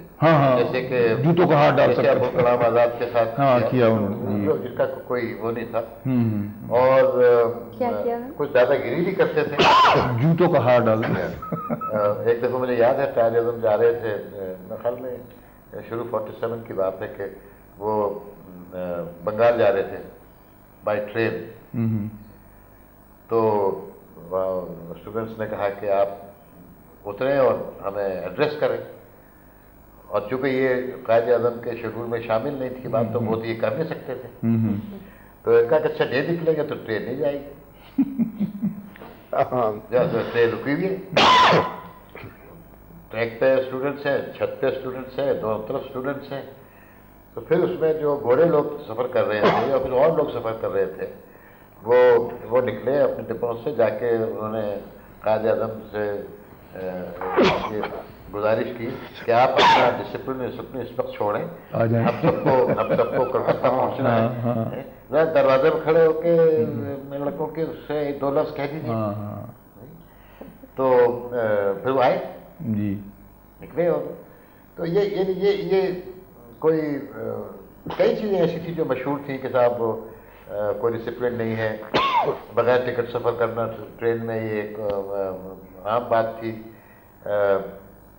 وہ ٹھیک ہے اپنی جگہ پہ، لیکن جو رو آتی تھی یہاں ایک فضا بنتی تھی سیاست ایک کی. ہینگ آؤٹس ہوتے ہیں جہاں پر دوست بیٹھتے ہیں، وہ آپ کی ورک پلیس بھی ہے، وہ آپ کے ٹی ہاؤس بھی ہیں، وہ اور جو ہینگ آؤٹس ہوتے ہیں جہاں پر دوست مل کے بیٹھتے ہیں، ٹھیک ہے، جو کہ اب بہت کم رہ گیا ہے، سکڑتے جا رہے ہیں. یونیورسٹیز ہوا کرتی تھیں، مطلب وہ تو اپنے زمانے میں یونیورسٹیز ہوتی تھیں، کیفیٹیریا جی، لیکن اب وہ بھی اس کی اسپیس بھی کم سے کم تر ہوتی چلی جا رہی ہے، جہاں پہ ہم خیال لوگ ملیں اور ایک خاص قسم کا تھاٹ نرچر کریں. اس وقت آپ کہاں پہ ملتے تھے، اکٹھ کہاں ہوتے تھے؟ یا اس وقت تو اڈے تھے. اچھا. یعنی اب جو ظلم ہوا ہے بہت آبادی بڑھنے سے، شہر پھیلنے سے اور طرز زندگی بدلنے سے، وہ ظلم یہ ہوا کہ اس قسم کے اڈے بند ہو گئے. مثلاً 4-5 چائے خانے مال روڈ پہ تھے، وہاں پہ لوگ اکٹھے ہو کے باتیں گپ، وہ ایک باقاعدہ اجتماع ہوتا تھا روزانہ، وقت مقرر تھا، لوگوں کو پتہ تھا یہاں پہ فلاں صاحب بیٹھتے ہیں. شیزان تھا، پھر لارڈز آباد میں ٹی ہاؤس تھا، کافی ہاؤس تھا، چائنیز لنچ ہوم تھا، پاک ٹی ہاؤس تھا. تو اب ایک پاک ٹی ہاؤس کے علاوہ وہ بھی بیچارہ خطرے میں ہے، کوئی مال روڈ پہ آپ کو جگہ نہیں ملے گی. پھر یہ ہے کہ فرصت بھی تھی، اتنی زندگی جو ہے اتنی مصروف نہیں تھی. اور اب یہ بہت احساس ہوتا ہے کہ بہت سے لوگ تو چلے گئے، چھوڑ گئے، جو چند لوگ باقی ہیں وہ مہینوں ملاقات نہیں ہوتی، اس لیے کہ کوئی جگہ پہ کامن کوئی ایسی نہیں رہی، فاصلے بھی بڑھ گئے. پھر یہ کہ پروگریسو رائٹرز کا ایک ہفتہ وار اجلاس ہوتا تھا شروع میں، پھر حلقہ ارباب ذوق کا ہفتہ وار اجلاس شروع ہوتا تھا، وہاں پہ بھی لوگ جمع ہو جاتے تھے، بہت سے باقاعدہ ملاقات ہفتے میں ایک دفعہ ہو جاتی تھی. اور آہستہ آہستہ یہ سارے جو ہیں وسائل ختم ہو گئے. اس کی وجہ یہی ہے کہ جیسا ہم کہہ رہے ہیں کہ اب زمانہ بدل گیا، بس ضروریات بدل گئی، ترجیحات بدل گئی، فاصلے بہت ہو گئے. دیکھیے، میں اگر آپ یاد کریں جی کہ میوزیم سے لے کر اور ملکہ کے بت تک، جی ہاں بالکل یہ ایک گولڈن سٹرپ کہلاتی تھی. جی. اب آپ دیکھیے کہ جو اخبارات کے دفاتر تھے وہ اس کے زون میں آتے تھے. جی ہم سنیما دیکھنے جاتے تھے، مجھے کبھی یعنی ایسا ہوا ہوگا کہ کوئی سواری لینی پڑی، پیدل جاتے تھے، بالکل پیدل جاتے تھے. اور مسعود صاحب کے پاس ایک بڑی اچھی خوشنما شاندار چمکتی ہوئی بائسکل ہوتی تھی، تو میں نے بھی خریدی، آپ کو یاد ہے وہ میں نے 80 روپے میں خریدی تھی، وہ بہت شاندار، اور سب مل سکتے تھے. یعنی وہاں سے شروع کیجیے آپ. ٹولٹن مارکیٹ میں اس وقت بھی ایک چائے خانہ ہوتا تھا. جی. پھر لاہور کافی ہاؤس، جی، چائنیز لنچ ہوم، پاک ٹی ہاؤس، جی، یہ تو وہیں ہو گئے. پھر ادھر آ جائیے تو یہاں سے یعنی ریگل سے اور چیرنگ کراس تک 4-5 اور جگہ ہوتی تھی. اچھا، جو کم تنخواہ والے تھے وہ کھانا بھی بیری روڈ پہ کھاتے تھے، کیری ہوم میں. جو مطلب یہ کہ اور یہ ضرور ہے کہ آمدنیاں زیادہ نہیں تھی، لیکن اخراجات بھی اس پر خرچہ نہیں ہوتا تھا. یہ جو آپ کہہ رہے ہیں انجمن ترقی پسند مصنفین اور حلقہ ویب بازار دونوں کی میٹنگ آئی این سی ہال میں ہوتی تھی. جی وہ وہیں پہ اسی یونیورسٹی میں. بھائی اس کی گولڈن اسٹرپ کی اہمیت کا آپ اندازہ یہ لگائیں کہ بھٹو صاحب پرائم منسٹر بننے کے بعد پہلی دفعہ لاہور آئے, داتا دربار گئے, داتا دربار سے واپس گورنمنٹ ہاؤس جاتے ہوئے جب لارڈ کے سامنے آئے تو انہوں نے گاڑی روکی اور اتر کے اندر چلے گئے کہ بھئی یہاں اب کون لوگ بیٹھتے ہیں. یہ تاریخی واقعہ ہے جو ہم نے خود دیکھا کہ وہاں پہ ان ہوٹلوں میں جو لوگ بیٹھتے تھے, مثلا ایک ہوٹل میں یہ جو خورشید صاحب تھے آزاد کشمیر والے, حمید نظامی مرحوم, اور ان کا ایک گروپ تھا, وہ وہاں آپ کو ایک مقررہ وقت پہ مل جاتا تھا. ٹی ہاؤس میں جس کسی نے بھی لاہور کے ادیب شاعر سے ملنا ہے وہ ٹی ہاؤس میں شام کو پہنچتا تھا, وہاں کوئی نہ کوئی یا چائنیز لنچوں میں موجود ہوتا تھا. وہ حتیٰ کہ یعنی میں میاں والی جیل میں تھا, ریٹ پٹیشن ہوئی تو ہائی کورٹ میں پیشی کے لیے وہاں سے لایا گیا. اب جب میں پہنچا لاہور میں, یہاں اسٹیشن پہ 3 پولیس والے تھے, تو میں بہت بےتاب ہوا کہ ٹی ہاؤس تو کسی طرح سے جاؤں. میں نے ان کو کہا کہ میرا ایک ہوٹل ہے, اب ہوٹل جیل میں تو نہ آپ کو ناشتہ ملے گا نہ مجھے ملے گا, وہاں تو پہلے سے فہرست بنتی ہے, تو مجھے آپ لے جائیں اگر اس ہوٹل میں تو آپ بھی ناشتہ کر لیں گے, میں بھی کر لوں گا. وہ تیار ہو گئے, پولیس والوں کو تو کھانے کا موقع ملنا چاہیے. ابھی تجربہ کار نہیں تھے. وہ جناب ٹانگا اسٹیشن سے جیل جانے کی بجائے صبح 8:30 بجے پاک ٹی ہاؤس پہنچ گیا. جب میں ٹانگے سے اتر رہا تھا کہ ادھر شورش کشمیری چینیز لنچ ہاؤس میں جانے کے لیے یا کافی ہاؤس میں جانے کے لیے وہ اترے, گرے والے ملے, اور ٹی ہاؤس میں وہ انہوں نے 100 روپیہ کاؤنٹر پہ دے دیا کہ سب کو جو یہاں آئے بیٹھے ہیں کھانا کھلاؤ. تو وہ وفاداری تھی اس وقت. ہاں یعنی یہ حالانکہ وہ دوسرا گروپ تھا, مخالف گروپ. ہاں جی ہاں, لیکن اس کے باوجود وفاداری تھی. تو وہاں پہ پھر ہم 2 گھنٹے ٹیلی فون کر کے دفتر والے, ہمارے کاتب, ہمارے کولیگ جو تھے وہ, کیونکہ میں اس زمانے میں امروز میں ہی تھا جب گرفتار ہوا ہوں, 54 کی بات ہے یہ. تو یہ اہمیت تھی کہ وہاں پہ سارے لوگ ادیب شاعر اکٹھے ہو گئے, ٹیلی فون پہ آگے 2 گھنٹے تک. تو اب وہ دور نہیں رہا ٹی ہاؤس پہ جانے, وہ ہمیں میرا خیال ہے مجھے 2 سال ہو گئے کہ بھی دیکھا ہی نہیں جاتا. اچھا, آپ ابھی جیل میں جانے کا ذکر کر رہے تھے. جی جیل میں بھی خاص طور پہ سنا ہے کہ جب ساتھ جیل میں جائیں تو بڑی اسٹرانگ بانڈنگ ہوتی ہے, یا جن سے وہاں پر دوستی ہوتی ہے بڑی. تو آپ کس سلسلے میں گئے تھے؟ نہیں بھائی, ہمارا تو یہ تھا کہ پہلی دفعہ تو میں 1 سال جیل میں رہا, سی کلاس میں رہا اور سالیٹری کنفائنمنٹ میں 10 مہینے رہا. دوسری دفعہ البتہ پورا گروپ تھا, وہ یہاں جو سینٹرل جیل تھی جہاں جب شادمان آباد ہے, تو اس میں ہم 10-12 آدمی تھے, اور ایک یہاں پہ ہوتا تھا بم وارڈ. وہ جو بم بنانے والے تھے بھگت سنگھ کے ساتھی, وہ وہاں رہے تھے, اس کو نام ہی بم وارڈ دے دیا گیا بعد میں. افسوس یہ ہے کہ اس کو بھی کسی نے قائم نہیں رکھا. حالانکہ کل ایک مجھے صاحب ملے جو پاک انڈیا فورم کے لیے کلکتے سے آئے ہوئے تھے, وہ فون کر کے میرا گھر ڈھونڈ کے آئے پوچھتے ہوئے یہ کہ بھائی یہاں پہ کون کون لوگ ہیں, فریڈم فائٹرز ہیں. وہ انہوں نے مجھ سے پوچھا کہ آپ جیل میں رہے ہیں, یہاں جو سینٹرل جیل تھا اس میں یہ لوگ بھگت سنگھ یا وہ رکھے گئے دت وغیرہ جنہوں نے بھوک ہڑتال کر کے class A class B class, پہلے تو سب سی کلاس میں ہوتے تھے, تو ان کی کوئی یادگاری رکھ لیتے. میں نے کہا کسی نے کہہ لگے کوئی کسی اخبار نے, کسی سیاسی جماعت نے جس وقت جیل ڈیمولش کی جا رہی تھی یہ سوال نہیں کیا, یہ مطالبہ نہیں کیا. میں نے کہا مجھے نہیں یاد پڑتا کسی نے کیا ہو. میں نے یہ مطالبہ ضرور کیا تھا کہ ہم نے یہاں جیل کاٹی ہے, ہمیں پلاٹ دے دو, وہ بھی کسی نے نہیں دیا, لیکن یادگار کا کسی نے وہ نہیں دیا. یہ جو جیل تھی آخری ضیاء کے زمانے کی, اس میں ہم رحمان صاحب, ہم عبداللہ ملک اور ڈاکٹر مبشر اور فلم سٹار محمد علی اور حبیب جالب, وہ تو ایک میلہ تھا. اس میں پھر جب حکومت کو, ضیاء حکومت کو یہ رپورٹ ملی کہ یہ تو اندر عیش کر رہے ہیں, بڑے آرام سے ہیں, تو پھر انہوں نے سکیٹر کر دیا. کسی کو میاں والی بھیج دیا, کسی کو بہاولپور, کسی کو ملتان, اور کہا کہ یہ تو بڑے عیش کر رہے ہیں یہاں پہ.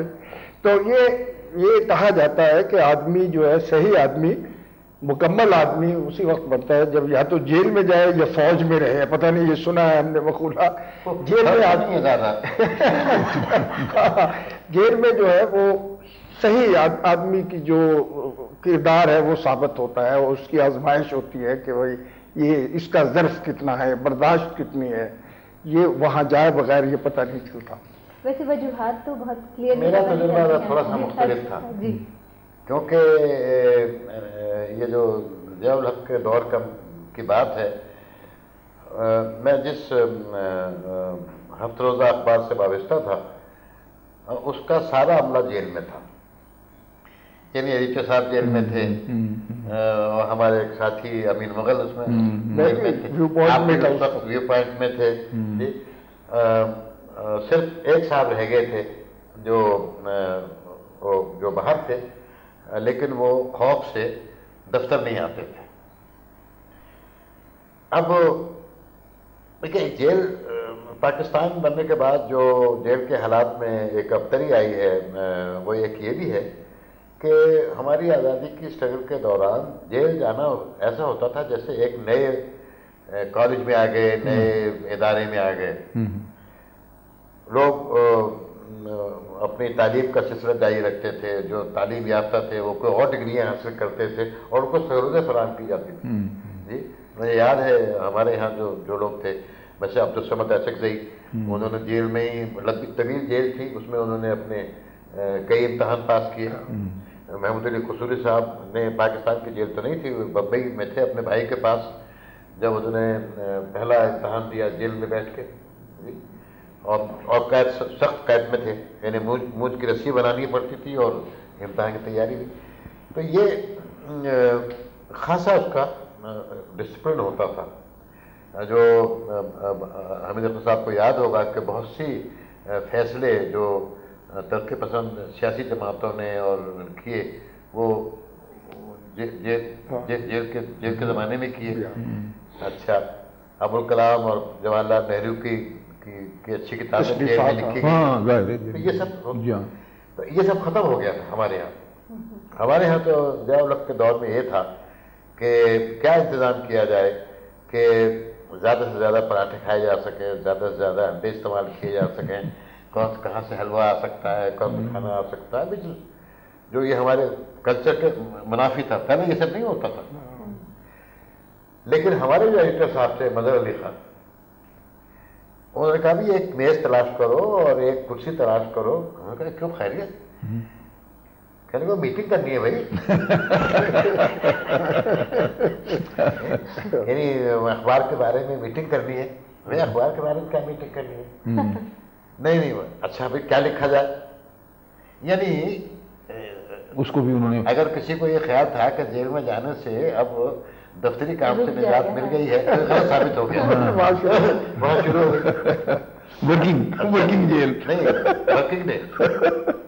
اور پھر کسی نہ کسی طریقے سے وہ پرچہ نکلتا رہا.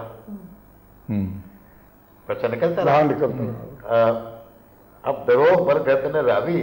لیکن کہا یہ جاتا ہے کہ بڑے جنرل صاحب نے جو اسلام آباد میں رہتے تھے دوسرے جنرل صاحب سے جو لاہور میں رہتے تھے پوچھا کہ یہ تو ابھی دیکھے چھپ رہا ہے.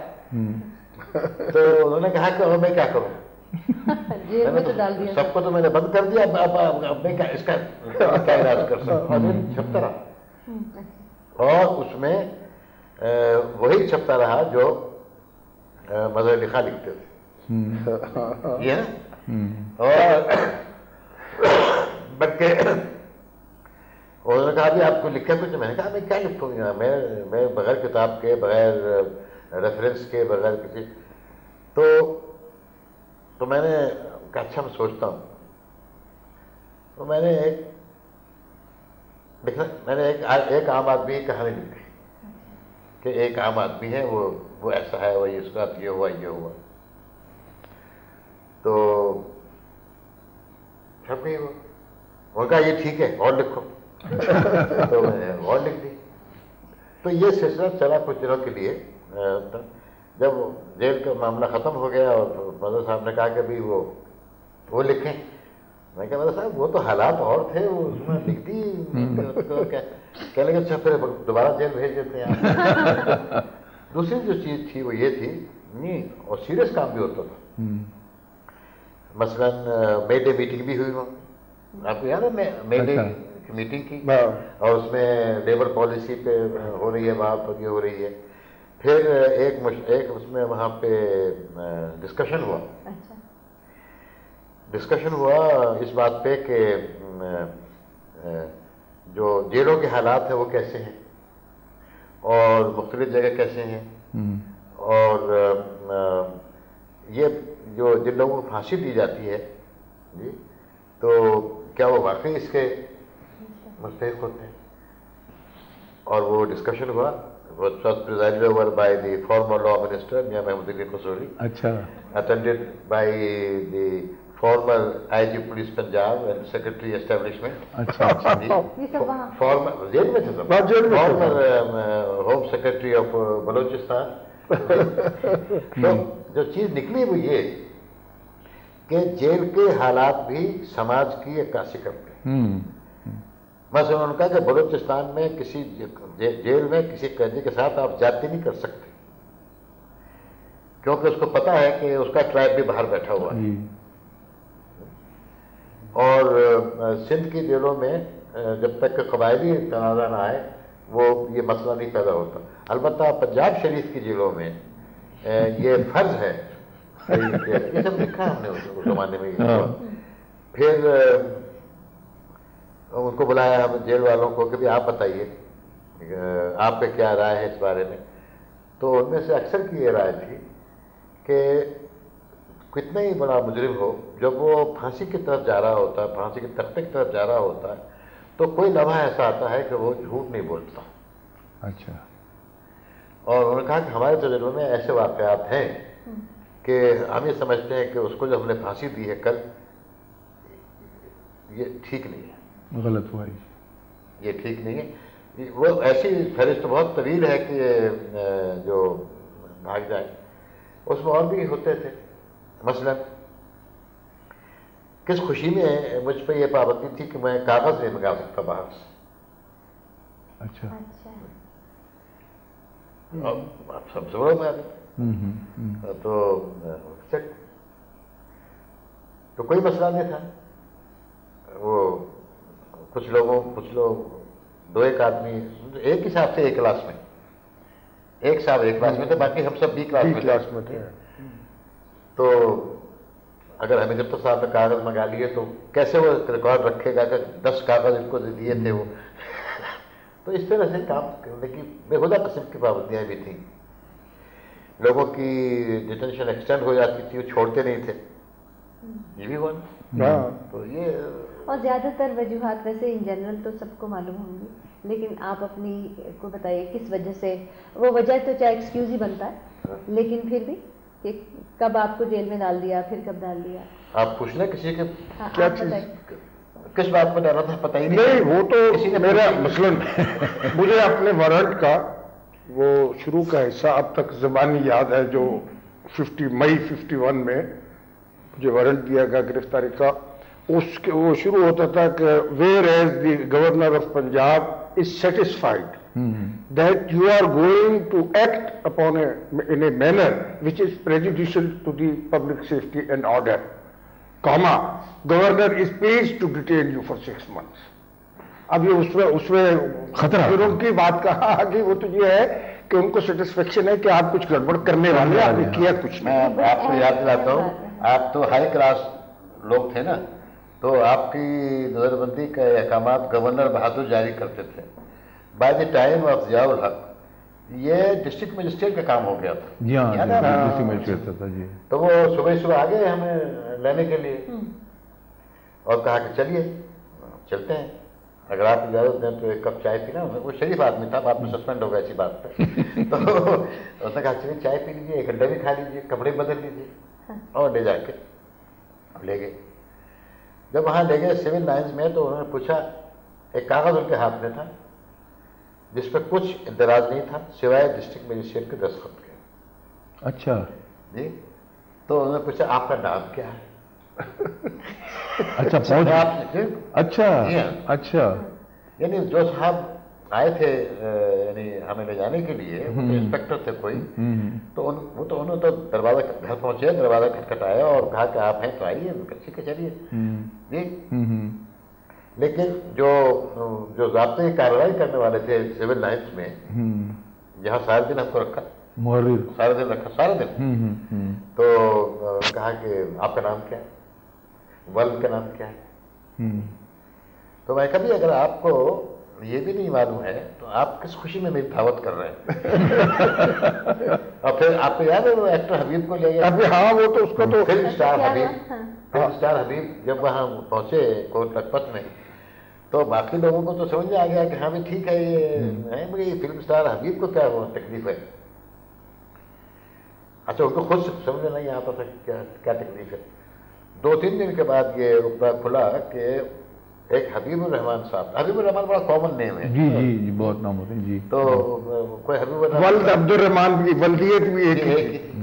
یہ بھی اتفاق ہے. ہاں جی. اکثر رحمان کے والد کا نام عبد الرحمان. اور 15 دن کے بعد، 2-3 دن نہیں 15 دن کے بعد اس کو پھر پتہ چلا نا. نہیں وہ پتہ چل گیا پہلے، ہاں پتہ چل گیا پہلے، لیکن وہ دوسرا مسئلہ ہے. معلوم یہ ہوا کہ کوئی حبیب الرحمان سن آف عبد الرحمان اور گجرانوالا لیڈر تھا کسی پارٹی کا، اس کو تلاش کر رہے تھے. انہوں نے کہا ہے عبدالرحمان کا بیٹا. اچھا معلوم ہونے کے بھی 10 دن بعد لگتے ہیں. ہاں جی ہاں. وہ آپ کو میں بتاؤں ہمارے دوسرے ساتھی کے ساتھ قصہ ہوا تھا، اگر آپ کہیں تو کہ وہ یہ کہ ہمارے ساتھ محمد امین مغل کام کرتے تھے. جی جی تو وہ اپنے گھر کے دروازے سے نکلے کسی کو سی آف کرنے کے لیے کہ 2 آدمیوں نے پکڑ کے رکشہ میں ڈال دیا. اچھا. اور سیدھے لے گئے قلعے میں. اچھا. اور وہاں جو پنجرے بنے ہوئے تھے اس میں ایک پنجرے میں ان کو اچھے بڑے بڑے پنجرے ہوتے تھے، اس میں کھڑا ہو سکتا تھا تو اس میں ڈال دیا. اور جب ان کے ساتھ انٹروگیشن شروع ہوئی تو انہوں نے کہا کہ اچھا تو آپ کا نام محمد امین. اچھا محمد امین، اچھا کہاں پیدا ہوئے؟ ہمارا پیدا ہوا. پھر کیا کیا؟ ان کا فی الحال تو سب فوج کچھ نہیں کیا. نہیں مطلب یہ کہ وہ تعلیم حاصل کی، پھر یہ ہوا. انہوں نے بتا دیا سارا کہ میں وہاں لیکچرر تھا، وہاں یہ تھا. تو انہوں نے کہا کہ اچھا آپ ڈاکٹر کب بنے؟ اچھا. تو اس نے کہا میں ڈاکٹر بنا ہی نہیں. کیسے بکواس کرتے ہیں، ختم. اچھا. پھر دوبارہ، اچھا. پھر وہیں سے، اچھا پھر تیسری مرتبہ، چوتھی مرتبہ. انہوں نے کہا کہ بھائی میں نہیں بنا ڈاکٹر. تو 3-4 دن کے بعد ان کو یہ احساس ہوا کہ ہم غلط آدمی پکڑ رہے ہیں. They were looking for one doctor Muhammad Amin. جی. چونکہ یہ ان کے بارے میں خیال تھا کہ یہ ہے ہی خراب آدمی. ان کے نقطۂ نظر سے ان کو پکڑ. 4 دن کے بعد پتہ لگ گیا ان کو کہ یہ ہم غلط آدمی لے آئے. خیر ہم لوگوں نے پتہ کیا کہ اگر غلط آدمی کو لے گئے ہیں آپ تو آپ چھوڑ دیں. کہتے یہ اتنا آسان نہیں ہے.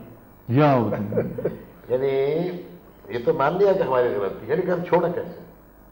آئی تھنک دے کیپٹ ہم فار 40 days. اچھا. تو چھوڑے کیسے؟ وہ کاغذی کارروائی. ہاں بھائی وہ اپنی غلطی تسلیم کرنی پڑتی ہے. تو اس کو بھی 20-25 دن رگڑتے رہے حبیب کو بیچارے کو. اس کو پھر 25 دن کے بعد چھوڑا کیونکہ معلوم ہونے کے بعد. تو اس لیے کئی اس طرح کے واقعات ہوتے ہیں. اچھا یہ ہے کہ جیل میں اگر دوست ہوں جمع تو بہت مزے کی زندگی گزرتی ہے. یہ جو دوستی کی بات ہوئی تھی اور ہم خیال لوگوں کی، تو وہاں پہ واقعی موج میلے کی کیفیت ہوتی ہے جب بہت سے لوگوں اور بڑے بڑے لطیفے، مثلا مظہر صاحب کا ذکر کیا، ان کے کمرے میں بیٹھتے تھے ہم سب لوگ 5-6 آدمی، گپ شپ لگائے، سیاسی بحث ہوئی، کچھ باتیں ہوئیں.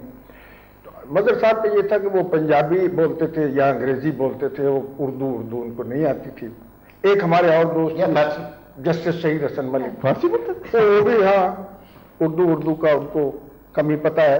تو کسی بات پہ بحث شروع ہوئی تو کچھ سمجھ میں نہیں آیا. تو شہید حسن ملک نے مظہر صاحب سے کہا کہ جی اس معاملے میں تو آپ کو صحیح پتہ ہوگا، آپ اتھارٹی ہیں. تو مظہر صاحب نے کہا کہ نہیں مجھے نہیں معلوم اس بارے میں.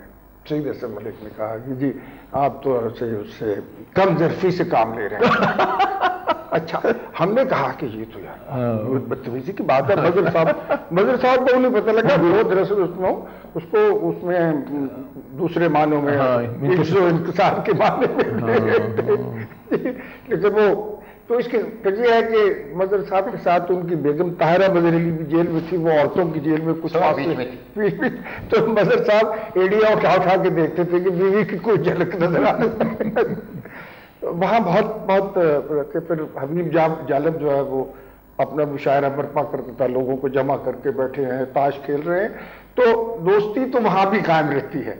اور اگر ہم خیال دوست ہوں تو پھر کیا ہے کہنا، پھر ان کو سکیٹر کرنا پڑتا ہے، ان کو ادھر ادھر بھیجنا پڑتا ہے جنہوں نے بھیجا ہوتا ہے جیل پہ. اور فیملیز کو سپورٹ کرتے تھے جو جاتا تھا جیل میں، باقی آپ لوگ ایک دوسرے کی فیملیز، جو جیل میں جاتا ہے اس کے پیچھے فیملی جو رہ جاتی ہے اس کو آپ فیملیز کے لوگ 15 دن کے بعد ملنے کے لیے آ جاتے نہیں، وہ سپورٹ کا یہاں تصور ہاں نہیں ہے. اس کی وجہ یہ ہے کہ نہیں، آپ کا وہ ہوتا ہے اس طرح سے، چونکہ یہ سب لوگ کسی ایک سیاسی جماعت میں نہیں تھے. یعنی میں تو کہتا ہوں کہ وہ جو کوٹ لکھپت کا ہے کہ 40 آدمیوں نے پکڑے تھے،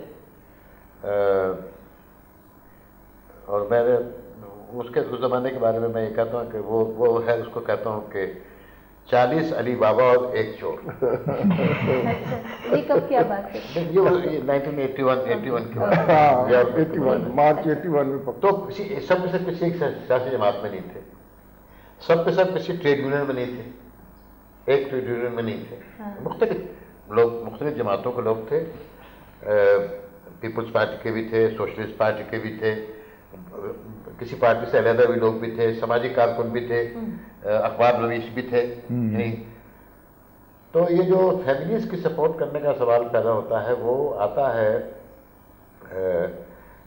جب ٹریڈ یونین ایکٹیویٹی میں کوئی جا رہا ہو، یا کوئی پولیٹیکل پارٹی نے کوئی ایجوکیشن کے لیے کال کیا ہو. یہ تو کچھ تھا نہیں، یہ سب تو یہ تو اگر آپ کو وہ زمانہ کنٹیکس یاد ہو، یہ ہوا کہ جنرل ضیاء الحق صاحب بہانے ڈھونڈ رہے تھے اپنے اقتدار کو نئی شکل دینے کے،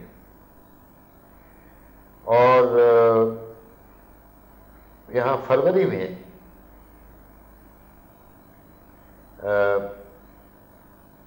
اجلاس ہوا حزب اختلاف کی جماعتوں کا، موومنٹ MRD کی تشکیل کے لیے. جی تو ایک PIA کا جہاز جو ہے وہ ہائی جیک ہو گیا. اب انہوں نے اس ہائی جیک کے جو ایک الگ خراب واقعہ تھا، اس میں کسی آدمی کو انہوں نے گولی بھی مار دی کابل میں جا کر کے. تو اس سے فائدہ اٹھانے کے لیے انہوں نے ایک تو یہ کیا کہ پروویژنل کانسٹیٹیوشن آرڈر جاری کر دیا، یعنی آئین کا ایک نیا ڈھانچہ انہوں نے دے دیا. عدالتوں کے اختیارات ختم ہو گئے، ہیبیس کارپس کی پٹیشن ختم ہو گئی، اور ساتھ ہی انہوں نے کہا لوگوں اپنے جو ہوتے ہیں سرکاری حوالی ہوتے ہیں کہ بھائی جس کا نام لکھا ہوا ہے تمہارے رجسٹر میں اس کو پکڑ کے جیل میں ڈال دو. یعنی اس کا کسی اجتماعی کام سے تعلق نہیں تھا، اس کا کسی انفرادی کام سے تعلق نہیں تھا.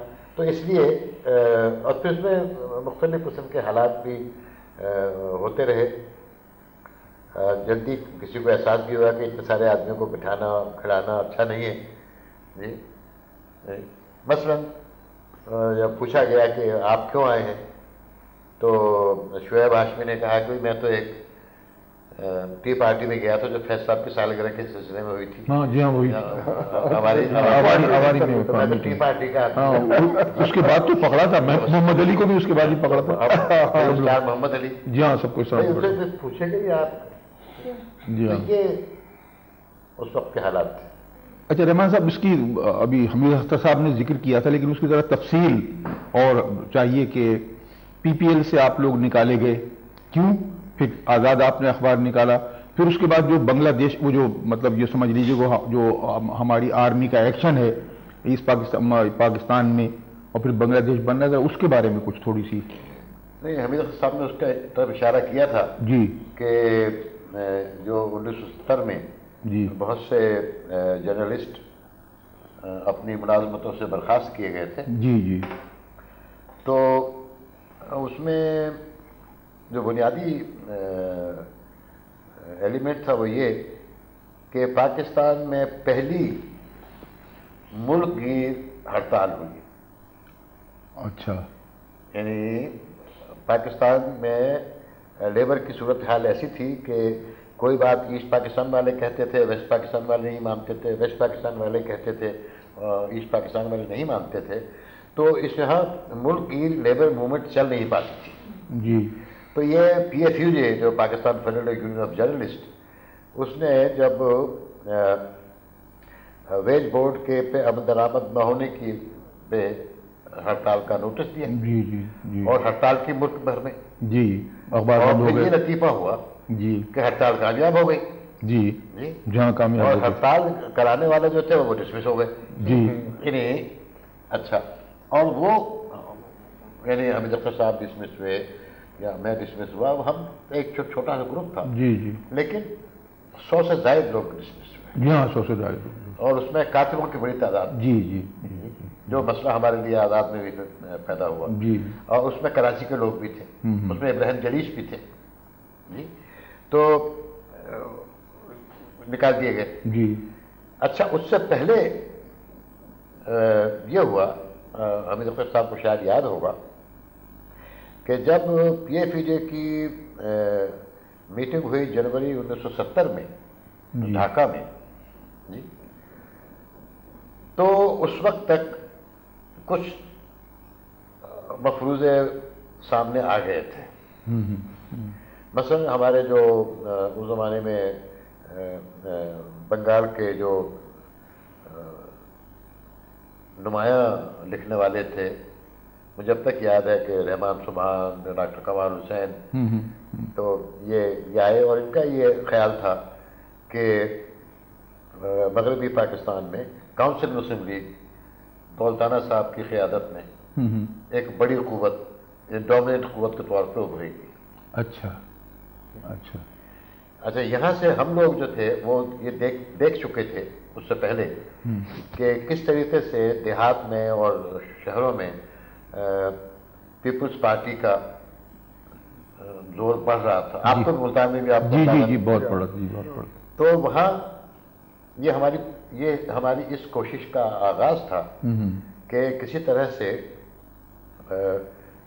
وہ وہاں کے بنگال کے لیڈروں میں اور مغربی پاکستان کے لیڈروں میں کوئی مفاہمت کی راہ نکالی جائے۔ اچھا اچھا تو ڈھاکہ میں نور الامین صاحب کے صاحبزادے نے ایک دعوت کی اور وہاں مجھے اب تک یاد ہے 3 بڑے آدمی اس طرف سے تھے اچھا اور 2 بڑے آدمی اور ایک میں شامل اس میں ایران سے تھے، ڈاکٹر کمال حسین، رحمان سبحان اور ابو الہاشم کے صاحبزادے، اچھا اور عبداللہ ملک صاحب، حمید اختر صاحب ہم سے بات کر رہے تھے کہ بھئی دیکھیے، اگر آپ کا یہ اسسمنٹ ہے کہ آپ صرف دولتانہ کو کلٹیویٹ کریں کیونکہ ان کے اقتدار میں آنے کا آپ کو امکان ہے، تو یہ نقصان ہو جائے گا۔ آپ یہ دیکھ لیں کہ مغربی پاکستان میں پیپلز پارٹی بڑی تیزی سے آگے بڑھ رہی ہے۔ پھر یہ سوال ہوا کہ جی لوگوں کے جلسوں سے کوئی اندازہ نہیں ہوتا کہ جلسے تو ہو جاتے ہیں، جلسے کر لیتے ہیں، لیکن بڑی کوشش کی گئی۔ اس کے بعد ہم پہ بڑا اس بات کا بوجھ پڑا کہ جب ملٹری ایکشن ہوا جی بنگال میں، تو ہمارے بہت سے دوست، یعنی تھوڑے نہیں تھے، جی جی بہت زیادہ بھی نہیں تھے۔ اس کی ایک مثال میں آپ کو بتا دیتا ہوں کہ ایک بیان تیار کیا گیا کہ ہم بنگال میں فوجی اقدامات کی مخالفت کرتے ہیں، اچھا اور ہم یہ کہنا چاہتے ہیں کہ معاملات کو سیاسی معاملات کو سیاسی ذریعوں سے طے کیا جائے۔ تو سارے شہر میں ہم پھرنے کے بعد جی 48 دستخط حاصل کر سکے۔ اچھا، حالانکہ اس وقت فضا بڑی اس طرح کی تھی۔ جی 48 آدمی نے دستخط پھر بھی کیے، جی جی جی اور لیکن وہ بیان سوائے ہمارے اخبار کے آزاد کے کسی اخبار نے نہیں چھاپا۔ چھاپا ہی نہیں۔ تو یہ ایک جنرل فضا میں، جی جی اور ہمیں اس کا اصطلاح یہ ملا کہ ہمیں بھی شیخ مجیب کے ایجنٹوں میں شامل کر لیا گیا۔ لیکن اچھا پھر وہ اسی زمانے میں یہ ہوا کہ عبداللہ ملک صاحب نے انجینئرنگ یونیورسٹی میں جا کے ایک تقریر کر دی، اور اس تقریر میں انہوں نے یہ کہہ دیا کہ یہ بنگال میں جو قومی آزادی کی جنگ ہو رہی ہے، اچھا، تو انہوں نے کہا کہ یہ قومی آزادی کی جنگ کہاں سے آ گئی، وہ پکڑ کے اس میں ڈال دیا۔ لیکن حمید صاحب پھر بھی اتنی بات تھی کہ ہم نے جا کے 2-4 آدمی نے جا کے بات کی کہ بھئی ان کو تو کم سے کم ضمانت پہ انہوں نے اچھا رہا کر جلدی چھوڑ دیا، غلط بات ہے، مقدمہ چڑھایا اسمبلی ملٹری کورٹ میں اور سزا بھی کر دی، جرمانہ بھی کر دیا۔ تو یہ بعد میں آیا، کچھ لوگ تھے جو محسوس کرتے تھے کہ یہ ایسا نہیں ہونا چاہیے۔ اچھا اس میں اور لوگ بھی مل جاتے تھے، مثلا جب یہ ہوا کہ کیسے اور کیا کیا جائے تو ایئر مارشل نور خان جو اس زمانے میں لاہور میں رہتے تھے، جی، انہوں نے کہا کہ میرے پاس یہ جگہ ہے، یہاں آ کے بیٹھتے ہیں۔ جی جی، ہاں ہاں یاد ہے آپ کو؟ تو ان کے چھاپا خانہ جو انہوں نے لگایا تھا ہمارا اخبار چھاپنے کے لیے، جی جی جی، اس میں وہ دریا وری بچھا کے لوگ بیٹھے۔ دوسرے پاکستان کے دوسرے حصوں میں بھی بہت سے لوگ تھے جو کہ یہ کرتے تھے، لیکن ان کی آواز نہیں تھی۔ اچھا، نہیں، طاہر مظہر علی نے یہ کہا کہ عورتوں نے جلوس نکالا تھا اس وقت ملٹری ایکشن کے خلاف، یہ تھا ایسا؟ بھی یعنی ایک ان کی جو تنظیم تھی اس نے نکالا تھا۔ ان خواتین کی تنظیم تھی۔ اس میں رحمان صاحب آپ کو یاد ہوگا کہ الیکشن کے بعد جو ایڈیٹوریل پہ مین مضمون ہمارے ہاں چھپا تھا آزاد میں، وہ کے جی مصطفیٰ کا لکھا ہوا تھا، وہی جو پی ایف یو جے کے پریزیڈنٹ تھے، اور اس میں یہ پیغام دیا گیا تھا کہ اس وقت جبکہ ایسٹ پاکستان میں عوامی لیگ اور ویسٹ پاکستان میں پیپلز پارٹی جیت گئی ہے، تو ان دونوں لیڈروں کا فرض یہ بنتا ہے کہ یہ مل کر بیٹھ کر فوج سے چھٹکارا حاصل کرنے کی کوشش کریں، یہ اصل کام ہے۔ تو ہمارا جو پالیسی تھی آزاد کی وہ یہ تھی کہ بھائی اب یہ سیاسی عمل شروع ہوا ہے، انتخابات ہوئے ہیں، تو اب یہ دونوں لیڈر ملے اور کوئی راستہ نکالے۔ لیکن ہماری بات سننے والا کوئی نہیں تھا۔ میں تو اس معاملے میں تھوڑا سا رحمان صاحب سے اختلاف بھی کروں گا کہ میجورٹی جو ہے وہ جب اس کے بعد کافی دنوں بعد آرمی ایکشن شروع ہوا، میجورٹی جو ہے یہاں کی وہ اس کے حق میں تھی، اور ہم ایسی فضا تھی کہ میرا دفتر جو مال روڈ پہ ایک سنیما میں تھا، وہاں ہم عبداللہ ملک، رحمان صاحب بیٹھ کے روتے پیٹتے تھے کہ یہ کیا ہو رہا ہے، اور چلتے وقت کہتے تھے کہ باہر نکل کے سامنے نہ کسی کی بات کرنا، لوگ تو ڈنڈا اٹھائے ہوئے پھریں گے۔ تو یہ اس قسم کی ایک اجتماعی جو ہے جو بے حسی، وہ کسی نے اس کو سوچا نہیں۔ اچھا پھر یہ کہ ہمارے جب اخبار کے حالات خراب ہوئے، پیسے نہیں تھے، کوئی سرمایہ کار آتا نہیں تھا، ہم نے قصوری صاحب سے کہا کہ بھائی اخبار کو بچانا ہے، تو انہوں نے ایک صنعت کار کو کھانے پہ بلایا، ہمیں بھی بلایا۔ انہوں نے کہا کہ قصوری صاحب نے کہا کہ آپ بتائیں۔ ہم نے ان سے کہا کہ آپ بزنس مین ہیں، آپ یہ دیکھیں، یہ ہماری سرکولیشن ہے، یہ تنخواہ ہے، یہ سرکولیشن سے پیسہ آتا ہے، یہ اشتہاروں سے آتا ہے، تو پہلے تو آپ یہ بتائیے کہ یہ وائبل ہے؟ کہا کہ فرسٹ کلاس بزنس پروپوزیشن ہے۔ تو ہم نے کہا بسم اللہ، ہم آپ کے نوکر ہوں گے، آپ آ کے سنبھالیں۔ تو انہوں نے کہا کہ جی بات یہ ہے کہ یہ تو ملک ہی نہیں رہنا، وہاں پہ آرمی ایکشن ہو رہا اور ہندوستان نے حملہ کر کے اس کو ختم کر دے رہے، میں کیا انویسٹمنٹ کروں گا۔ یہ اس کی سوچ جو ہے وہ تھی، جس کی وجہ سے یہ بھگتنا پڑا۔ یہ کوئی ایسے اچانک نہیں ہوا۔ اچھا، اور پھر یہ ہے کہ اس کی بیک گراؤنڈ بھی ہے۔ دیکھیں، آپ کو اگر آپ دونوں کو پتا ہوگا، جو اس واقعے سے کئی سال پہلے ایم احمد کی رپورٹ ساری منسٹریز میں پھیلائی گئی تھی، viability of West Pakistan without East Pakistan, یہ تو اس واقعے سے کوئی 3 یا 4 سال پہلے کا واقعہ ہے۔ تو یہاں پہ اس کے کوئی بہت سے وجوہ ہیں، یہ موقع نہیں وہ بیان کرنے کا۔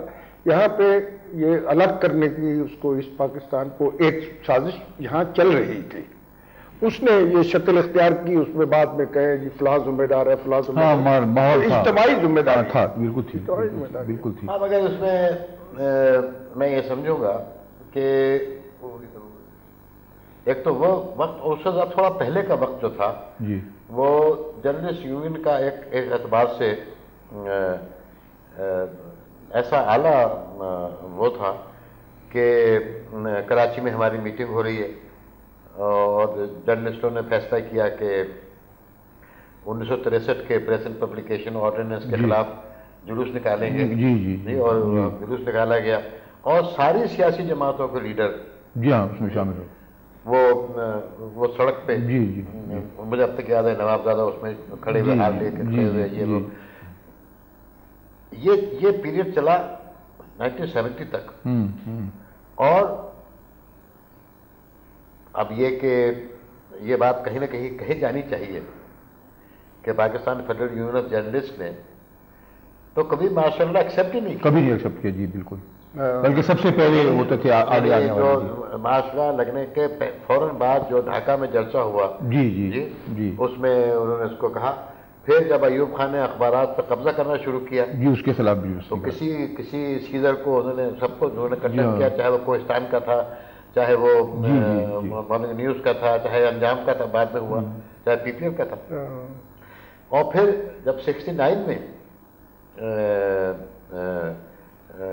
راولپنڈی میں میٹنگ ہوئی جی تو ایک بڑے ایکسٹرا آرڈنری بات تھی کہ یونین نے کہا کہ اب یہ وقت آ گیا ہے. آپ کو یاد ہوگا, آپ یو آر دیر, ہوگا کہ یہ اخبار نویس کا یہ فرض ہے کہ اگر کوئی خبر ایسی ہے جس کی صداقت کا اس کا یقین نہیں ہے تو وہ نہیں چھاپیں. جی تو یہ ایک آئیڈیلسٹک بات ہے. ہاں لیکن بہرحال سکتے ہیں, لیکن کسی تنظیم کے ریکارڈ میں, کسی جرنلسٹ کے ایسوسیشن کے ریکارڈ میں اس بات کا ہونا بڑا اہم ہے. جی ایک اور بھی واقعہ آپ کو یاد ہوگا, 69 کی آپ بات کر رہے ہیں. یہاں پہ میں اس وقت پی یو جے کا پریزیڈنٹ تھا کوہستان میں. مجھے آپ کی تقریر بھی یاد ہے. کوہستان اخبار حمید صاحب نے کہا کہ آپ لوگ کہاں بیٹھے ہیں, وہ ڈھاکہ میں بیٹھا کہاں بیٹھا, ہمیں دیکھیے کہ ہم ریئیکشن کے گڑھ میں بیٹھے ہوئے ہیں. کوہستان اخبار تھا جو مسلم لیگ کا اخبار تھا اور مسلم لیگ کے پریزیڈنٹ صدر ایوب خان تھے اور حسب معمول وہ انہوں نے اخبار بند کر دیا اور واجبات ادا نہیں کیے. تو ہم نے کوئی 15 دن مسلسل ایجیٹیشن کیا اس کے خلاف. روزانہ جلوس نکلتا تھا میکلاؤڈ روڈ سے, اس اخبار کے دفتر کے باہر سے, اور چیرنگ کراس تک آ کے اس میں جیسا کہ رحمان صاحب نے کہا بہت سی سیاسی جماعتوں کی سپورٹ, ٹریڈ یونینز کی سپورٹ تھی. وہاں پہ روز حبیب جالب آ کے نظم پڑھتا تھا. تو گورنر تھے اس زمانے میں نور خان, انہوں نے مجھے طلب کیا وہاں پہ گورنمنٹ ہاؤس میں اور کہا کہ آپ یہ بند کریں ایجوٹیشن. میں نے کہا یہ بند نہیں ہو سکتی, آپ پیسے دلوائیں. حکومت کا پرچہ تھا, حکومت کو سپورٹ کرتا تھا. مسلم لیگ کا پرچہ تھا, مسلم لیگ کے فنڈ پڑے ہوئے ہیں تو ان کو غریبوں کو دیں پیسے. انہوں نے کہا یہ تو نہیں ہو سکتا, آپ کو جیل. میں نے کہا جی میں تو جیل 2-3 دفعہ پہلے بھی جا چکا ہوں, اب آپ بھیج دیجیے. واپس آ گیا. لیکن چوتھے دن ہی نور خان کا فون آیا کہ جی شام کو آئیں, حساب کتاب کریں, پیمنٹ. وہ 7-8 لاکھ روپے تھے اس وقت, پیمنٹ ہوئی. یہ طاقت تھی اس وقت ٹریڈ یونین کی, اس کے جو اب ختم ہو گئی, اب دم ہی نہیں رہا. لیکن یہ کہ اب جو آپ نے بتایا وہ جو پریس آرڈیننس آیا تھا ایوب خان کا, اس کے خلاف جلوس نکالا, اس کے خلاف, سب کے خلاف, ہمارے خلاف مقدمے بنے. اور سب اونلی اوکیزن مسعود صاحب جی جب مالکان اخبارات اور ایڈیٹرز نے بھی ساتھ دیا تھا. جی یہ ایک بڑا اسٹرائک تھا. جہاں تک مقدمے بننے کا ہے جی, اب آپ کو مقدمے کا تو یہ ہے کہ 83 میں جی جب ایم آئی ٹی کی موومنٹ ہوئی اور سندھ میں تشدد ہوا اور یہ ہوا تو ایک بیان جاری کیا گیا جس میں کہ اخبار نویسوں نے بھی دستخط کیے کر دیے کہ جمہوریت بحال کی جائے. جی اور احتجاج کیا. تو پاکستان ٹائمز اور مشرق سے ہم نکالے گئے, ملازمت سے نکال دیا. آپ بھی تھے اس میں شامل؟ میں بھی تھا. وہ مرحوم تھے ملک پاکستان ٹائمز کے, بہت تھے. الطاف قریشی تھا, الطاف قریشی نے دستخط کرائے تھے. مرزا بھی تھے. جی بہت تھے. اظہر جاوید تھے. یہ کہنے میں تو اس وقت وہاں نہیں تھا. جی میں تو اس وقت ویو پوائنٹ میں تھا. جی تو لیکن یہ بیچاروں کی نوکری صرف یہ کہنے کے جرم میں کہ آپ ظلم نہ کریں, لوگوں کو گولی نہ ماریں, لوگوں کے اختیار حقوق ہوتے ہیں اور جمہوریت کا حق ہے. تو یہ بھی تھی. لیکن بنگلہ دیش کے زمانے کی ایک آخری بات ہے جی کہ پہلے ایک تو یہ تھا کہ ہمارے وسائل نہیں تھے، لیکن جب وہاں بات چیت شروع ہوئی ڈھاکہ میں تو ہم سب لوگوں نے مل ملا کے عبداللہ ملک صاحب کو وہاں بھیجا کہ جناب آپ دیکھیے کیا ہے کچھ.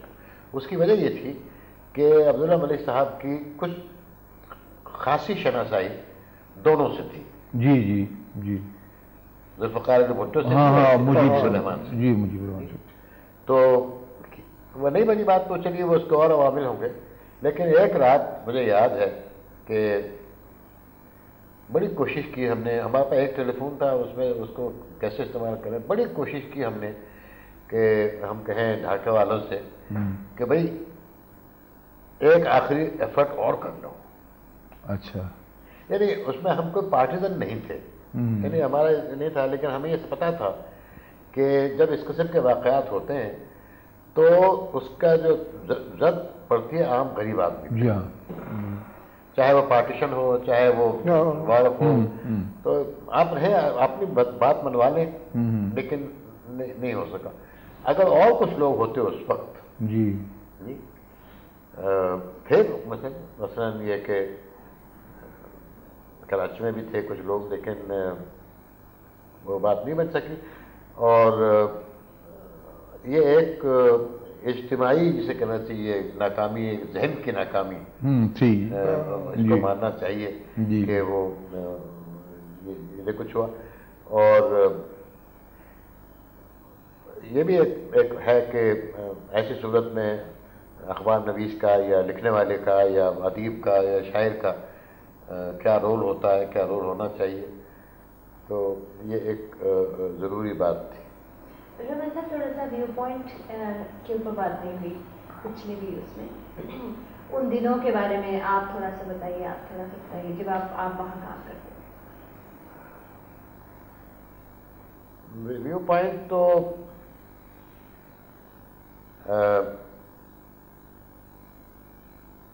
ویو پوائنٹ مظہر علی خان صاحب نے 1975 میں جاری کیا، اور جاری کرنے سے پہلے جو ان کے دوست تھے یا جن کے ساتھ ان کو کام کا تجربہ تھا، حمید اختر صاحب کو سے مشورہ کیا، عبداللہ ملک صاحب سے مشورہ کیا، اور بھی کہ یہ نکالنا چاہیے، اس کی ضرورت ہے، اس میں کوئی اس وقت موقع ہے. ابھی یہ پیپلز پارٹی کا دور تھا، یہ موقع ہے کہ لوگوں کو جس قسم کی سیاسی تعلیم کی ضرورت ہے، سیاسی رائے کی ضرورت ہے، وہ دی جا سکے. لیکن 2 سال کے بعد وہ حکومت کا تختہ پلٹ گیا، اور وہ ایک لمبا دور جو ضیاء الحق کا دور کہلاتا ہے وہ شروع ہو گیا. تو ہم سب لوگ مظہر صاحب کے نیاز مند تھے. وہ جب کبھی ہم کو بلاتے تھے، بات کرتے تھے تو ہوتا تھا. لیکن میرے خیال میں ہم تینوں میں سے کوئی بھی اس وقت اخبار سے باقاعدہ وابستہ نہیں تھا. لیکن پھر یہ ہوا کہ جب یہ ماسٹر لگ گیا تو غلط یا صحیح میرا یہ خیال تھا کہ اب بہت زیادہ گنجائش نہیں ہے کوئی کسی کو کام کرنے کی. اور جیسا آپ نے کہا، میں اس زمانے میں ایک سینما دی ورلڈ اوور ایڈٹ کرتا تھا اسلام آباد سے. جی جی جی. تو وہ میں نے ان سے کہہ دیا کہ یہ اب کام نہیں چلے گا. اور جو ہمارے کارپوریشن کے مینیجنگ ڈائریکٹر تھے ان سے بھی میں نے کہا کہ آپ بھی ذرا خیال رکھیں کہ آپ کا اب کام نہیں چلے گا، یہ زمانہ دوسرا ہے. تو خیر ٹھیک ہے. پھر وہ بدر صاحب نے کہا کہ آ جائیے، تو ہم اس میں شامل ہو گئے، ویو پوائنٹ کی عملہ ادارت میں شامل ہو گئے. اور کچھ عرصے کے بعد اور بھی ہمارے پاس 2 ساتھی آ گئے. حمید اختر صاحب نے بھی کچھ عرصہ اس میں حصہ لیا، اور بھی لوگ. تو ایک طرح سے اگر پروگریسو پیپرز لمیٹڈ ایک طرح کا ایک نرسری سمجھیں آپ، ایک صحافیوں کی تربیت کی اور صحافیوں کے نظریات کی ریفائنمنٹ کے لیے. تو ویو پوائنٹ جو تھا وہ ایک مشترکہ ریفیوج بن گیا. اور ریفیوج میں اس لیے کہہ رہا ہوں کہ کوئی خبر کہیں نہیں چھپتی ہے تو وہ اس میں چھپ جاتی تھی. کوئی کسی کو مضمون لکھنا ہے, خواہ وہ ہمارے ڈاکٹر فیروز ہوں یا اور بھی لوگ لکھنے والے جو کہ اور کہیں نہیں لکھ پاتے تھے, وہ اس میں لکھتے تھے. ایاز امیر کو آپ نے پہلے آپ نے شروع کیا تھا اسے. کئی لوگ آئے پھر نہیں, وہ نام اس میں نہیں ہے. ایک ایسے پروگریسو پیپر جمیت کے بارے میں کہتا ہے کہ آپ پاکستان کے کسی بڑے جرنلسٹ کا نام لیں تو ہم بتا دیں گے کہ وہ کس زمانے میں وہاں تھا, یعنی ایڈیٹر اور رپورٹر. تو ویو پوائنٹ میں بھی لیکن چھوٹا اخبار تھا, لیکن اپنے وسائل سے زیادہ نہیں. مگر رحمان صاحب اخبار چھوٹا تھا, سرکولیشن بھی کم تھی, مگر اس کی اہمیت اور اس کے جو حوالے کے طور پہ ساری دنیا میں, یعنی میرا خیال ہے کہ ملک سے زیادہ باہر جو مختلف ادارے ہیں وہاں پاکستان کے صحیح حالات جاننے کے لیے ضیاء کے دور میں ویو پوائنٹ پہ بھروسہ کرتے تھے. جتنے ہندوستان کے اور لندن اور امریکہ اور کینیڈا میں جو ادارے کو فیکٹس فگرز جمع کرتے ہیں, کو انالیسس کرتے ہیں, کچھ ایسی حالات کے بارے میں کام کرتے ہیں, وہ ڈیپینڈ کرتے تھے اس پہ. تو وہ اتنا چھوٹا بھی نہیں, بہت اہمیت اس کی, بہت اہمیت تھی, بہت اہمیت. نہیں, میں نے کم اہم نہیں کہا, مطلب یہ کہ ماس سرکولیشن نہیں تھی, بہت خوبصورت نہیں تھا. جی جی, رنگ روغن کی بڑی کمی تھی. ہاں بالکل, بلیک اینڈ وائٹ. لیکن یہ صحیح ہے کہ جب ضیاء الحق صاحب نے سینسرشپ لگائی جی تو سب سے لمبے عرصے تک ویو پوائنٹ پر قائم رہی. جی جی, باقی اخباروں سے اٹھاتے گئے اور سب سے لمبا عرصہ اس میں رہا. اور اس میں ایک مزہ بھی آتا تھا بڑا, کیونکہ کوشش تو یہ رہتی ہے نا کہ سینسرشپ کے باوجود لوگوں کو بات پہنچ جائے, معلومات فراہم کی جائیں. مثلا لوگ پکڑے جاتے تھے تو خبر نہیں چھپتی تھی, اور جب لوگ رہا ہو جاتے تھے تو خبر نہیں چھپتی تھی. تو اب مسئلہ یہ کہ لوگوں کو بتانا ہے, یہ واقعہ ہے, یہ میں مثال نہیں دے رہا, یہ واقعہ ہے, بتانا ہے کہ حمید اختر صاحب رہا ہو گئے. نہیں, کیسے بتائیں؟ تو ہم نے ایک خبر لگا دی کہ کل شام فلاں تاریخ کو حمید اختر صاحب نے فین روڈ پہ میاں محمود علی قصوری صاحب کے مکان پہ ان سے ملاقات کی. یہ نہیں کہا کہ جی جی, یہ اس طرح کا ایک کھیل جو ہوتا ہے وہ چلتے تھے. تو فیض صاحب نے ماسکو سے نظم بھیجی کہ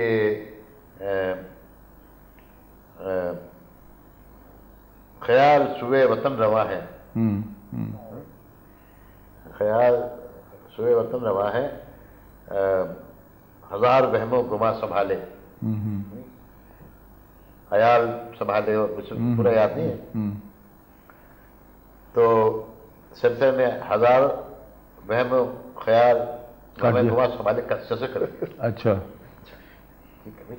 پھر انہوں نے کہا کہ وہ انتصاب میں جو ہے نا زرد پتوں کا بن, انہوں نے سے کر دیا. ہمیں بھی یہ کیا ہے, کہنے لگے یہ پاکستان زرد پتوں کا بن نہیں ہو سکتا. یہ آپ کیا کہہ رہے ہیں؟ تو انہوں نے کہا کہ اچھا سوال مطلب کہ آپ کا اخبار انگریزی کا ہے, اس میں اردو نہیں چھپ سکتی, اس وقت فائنل. اچھا, پھر ہمارے دوست ظفر اقبال مرزا جو زم کے نام سے مشہور ہیں یا لاہوری بھی کہلاتے ہیں, انہوں نے کہا کہ اچھا ایسپ فیبلز چھاپتے ہیں. تو انہوں نے ایک گدھے کی کہانی اس میں لکھ دی, انہوں نے اس کو کراس لگا دیا اور ساتھ میں یہ بھی کہہ دیا کہ شاید نہ چلا کیا کر دیں. پتا تو یہ اس قسم کے یہ الگ تاریخ ہے, یہ الگ تاریخ ہے کہ کس طرح سے ہم نے تو پہلے بھی دیکھا تھا 53 میں جب لاہور میں مارچر لگا تھا جی جی تو سینسر تھا، جی جی جی تو پتوں کی میں انڈوں کی قلت ہو گئی یا قیمت بڑھ گئی تھی، تو نامے نگار نے خبر بھیج دی، انہوں نے کاٹ لی، انہوں نے کہا نہیں یہ آپ لوگوں میں ڈسپونڈنسی اور ڈسکنٹنٹ پھیلاتے ہیں۔ تو یعنی وہ جو کچھ ہمارے ساتھ بطور اخبار نویس کے ہونا تھا ہوا، لیکن ویو پوائنٹ میں ایک مستقل لڑائی رہتی تھی۔ مثلا مدد صاحب نے کہیں لکھا کہ یہ بات کہنا دس از ایرنٹ نانسنس، اچھا نہیں تو انہوں نے نانسنس کاٹ دیا، اچھا اس کی جگہ خالی رہ گئی۔ اچھا اچھا اب جس کو بھی محاورے کا پتہ ہے وہ لگا خود لگا لے گا۔ تو پھر انہوں نے کہا کہ یہ خالی جگہ نہیں چھوڑ سکتے، ہاں یہ بھی کہا تھا، پہلے یہ ہوتا تھا ہو گیا تھا کہ خالی جگہ ہاں چھوڑ دو، لوگ سمجھ جاتے تھے سینسر ہو گئی، سرخی رہ گئی باقی اور 2 انچ جگہ خالی ہے، تو وہ کہا نہیں یہ نہیں ہوگا، آپ خالی جگہ نہیں چھوڑ سکتے۔ تو میں کراچی گیا، کراچی میں انفارمیشن والے سے ان کا بھی آپ کیا فکر کرتے، کیوں آپ کیا بات کرتے ہیں؟ یہ وہ مساوات کے اوپر لکھا جاتا نا کہ وہ فرعون کے بارے میں آیت، ان کا وہ سینسر کرتی ہے، نہیں حدیث اور آیات سب سینسرشپ ہو گئی۔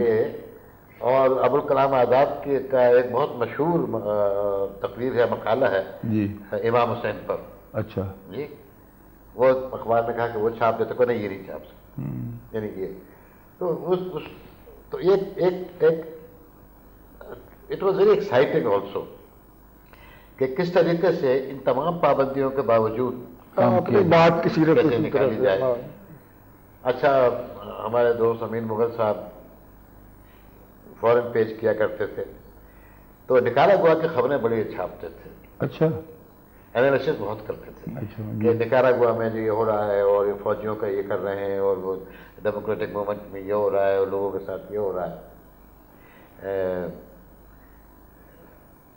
گفتہ ہے در حدیث دوست تھا، تو وہ بھی بند ہو گیا تھا۔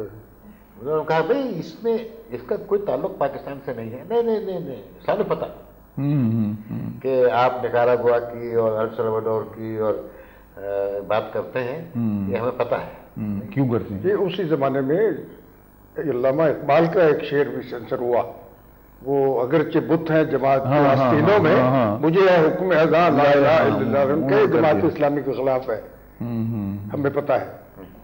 اقبال نے جب جماعت اسلامی کا وجود بھی نہیں تھا اس وقت کا شعر ہے، وہ بھی سینسر ہوا۔ نہیں وہ تو آپ نے وہ لطیفہ سنا ہوگا کہ پاکستان کے جو بائیں بازو کے سے تعلق رکھنے والے لوگ تھے ان پہ یہ الزام تھا کہ اسپین سے مسلمانوں کو نکلوائے انہوں نے، ہمارے ایسے بھی دانشور اس ملک میں مقتدر ہوئے ہیں، تو یہ تو کہنا کہ بھئی ہمارے مسلم لیگ کے لیے ایسے تھے کہ انہوں نے کہا کہ باز آ جاؤ، نہیں ورنہ ہمارا وہی حشر کریں گے جو ہلاکو خانے کیا، تو انہوں نے کہا کہ بھائی وہ اس کا کوئی تعلق نہیں تھا مسلم لیگ سے، وہ مسلمان بھی نہیں تھا۔ تو یہ اس طرح کی چیزیں نہیں ہیں۔ اچھا آپ نے نرسری کی بات کی پی پی ایل سے، تو وہی کہ کس طرح ماشاء اللہ کے زمانے میں خبریں چھاپتے تھے، تو ملتان میں ہم نے ایک کام کیا تھا، ایک جلوس نکلا تھا تو اس پہ گولی چلی، تو وہاں پر ایک بڑے مشہور سرجن تھے جو بعد میں یہاں آ گئے تھے، عبدالعزیز وائیں، ان کا بیٹا جواد بیچارہ اس جلوس میں شامل بھی نہیں تھا، ایک رات جب جلوس نکلا ہے اور گولی چلی تو ایک کوٹھی کے ساتھ کھڑا تھا، اس سے گولی لگی مر گیا۔ جمیل الزماں اس زمانے میں ڈائریکٹر تھے انفارمیشن کے، وہ ہمیں حکم ہوا کہ یہ خبر بالکل نہ چھاپی جائے۔ ہم نے کہا اتنی بڑی خبر ہے اور یہ ایک بچہ مر گیا ہے لڑکا اسکول کا کالج کا، اور اس کو آپ ہم نہ چھاپے، تو نہیں چھاپی، لیکن پھر ہم نے دوسرے دن اس طرح چھاپی کہ وہ جو ان کا ڈاکٹر صاحب کا لڑکا مرا تھا اس کا جنازہ آج لاہور جائے گا اور اس کو وہاں دفن کر دیا جائے گا، مطلب اس طرح نکال لیا کرتے تھے کہ خبر لوگوں تک پہنچ جائے۔ یہ بڑا لیکن اسی کا نتیجہ یہ تھا کہ اکٹھی جدوجہد ہو نہیں پاتی تھی، جی تو پریزنرز ریلیف ایڈ کمیٹی بن گئی، جی کراچی میں بن گئی، لاہور میں بن گئی، ملتان میں بن گئی، یعنی لوگوں نے کہا بھی لوگ پڑھے ہوئے ہیں ان کو پتہ نہیں کہ کہ وہ کہاں ہیں، ان کے گھر والوں کو نہیں پتا، تو کم از کم ان کو اتنا تو ریلیف فراہم کر دیں جو آپ سپورٹ کی بات کہہ رہے ہیں۔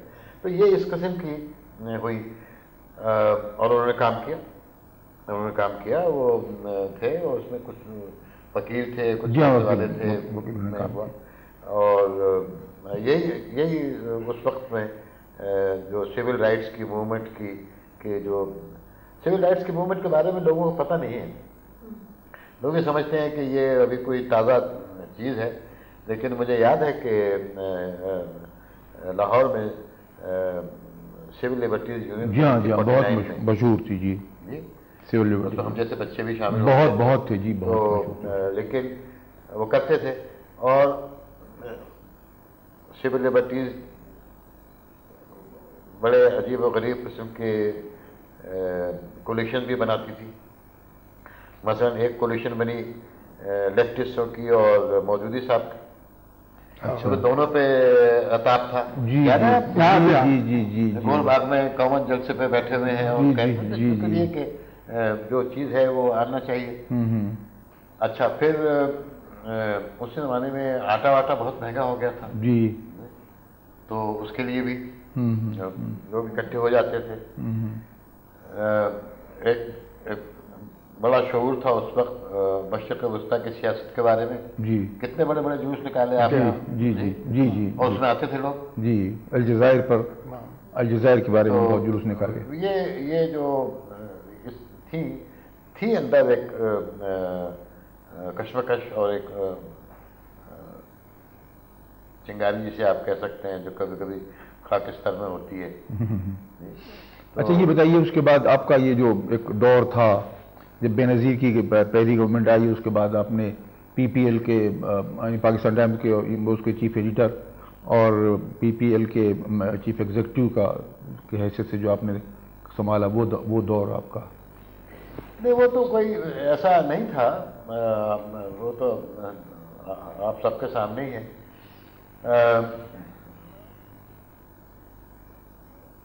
وہ کم از کم میں ان کا پہلا چوائس نہیں تھا، اور بھی پہلے ایک دو آدمی ہمارے ساتھی ہی چیف ایڈیٹر رہ چکے تھے، شیخ ادریس تھے، تو وہ شیخ ادریس کے انتقال ہونے پہ جب ایک ویکیوم سا جو ہوا، تو انہوں نے کہا اچھا ابھی یہ جو پرانے لوگ ہیں ان میں سے کسی کو لے آتے ہیں۔ تو اس میں صرف ایک بات کی خوشی ہے کہ ہم نے پہلے ہی کہہ دیا کہ ہم آپ کی پارٹی کے وفادار نہیں ہیں۔ نہیں، میں اگری کروں نہ کروں وہ الگ بات ہے، لیکن اخبار جو ہے وہ پارٹی کا نہیں ہو سکتا، نہ گورنمنٹ کا ہو سکتا ہے، اور جو کچھ ہم اچھا سمجھیں گے بس ویسا چلائیں گے، ٹھیک ہے۔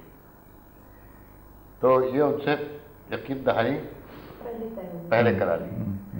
پھر میری ذاتی طور پہ یہ بڑی خوش قسمتی تھی کہ میں عزیز صدیقی صاحب کو منانے میں کامیاب ہو گیا کہ وہ آ گئے تھے واپس، وہ آ جائے۔ میں یہ سمجھتا ہوں کہ عزیز صدیقی صاحب صحیح معنی میں ایڈیٹر تھے، یعنی وہ ایڈیٹر کے مقابلے میں کسی کو نہیں گردانتے تھے، نہیں کوئی حکومت ہے یا نہیں ہے، کوئی افسر ہے یا نہیں ہے، اور جو کریکٹ ایک اپنا ایٹیچیوڈ ہونا چاہیے۔ تو پھر یہ لوگ کہنے لگے کہ بھئی اخبار تو یہ پریس ٹرسٹ کا ہے اور فنکشن کرتا ہے ایز این اپوزیشن پیپر، یہ لوگ ہم نے کوئی اس میں تیر ویر نہیں مارا تھا تھوڑا، لیکن یہ کہ کوشش کی کہ جو بھی اخبار نویس کا آپ تھے اس وقت، آپ جو کچھ بھی جو عزت نفس ہوتی ہے یا جو ایتھکس ہوتی ہے اس کے حوالے سے وہ کیا جائے۔ تو ہمیں اس بات کا بڑا افسوس ہے کہ حکومت نے ہماری بات مانی نہیں، ورنہ ہم نے یہ کہا تھا ان سے کہ آپ جو اخبار کو نقصانات ہوئے ہیں آپ کے ساتھ تتھی ہونے کی وجہ سے یا آپ کے پیش رووں کی وجہ ساتھ تتھی ہونے کی وجہ سے، وہ نقصان تو آپ سنبھالیں، اور باقی جو اس کی پراپرٹی ہے وہ ہمارے حوالے کرتے ہیں، ہم چلا لیں۔ ہم چاہتے تھے کہ تعلق جو ہے ختم ہو جائے گورنمنٹ سے، حکومت سے اور پریسیڈنٹ سے.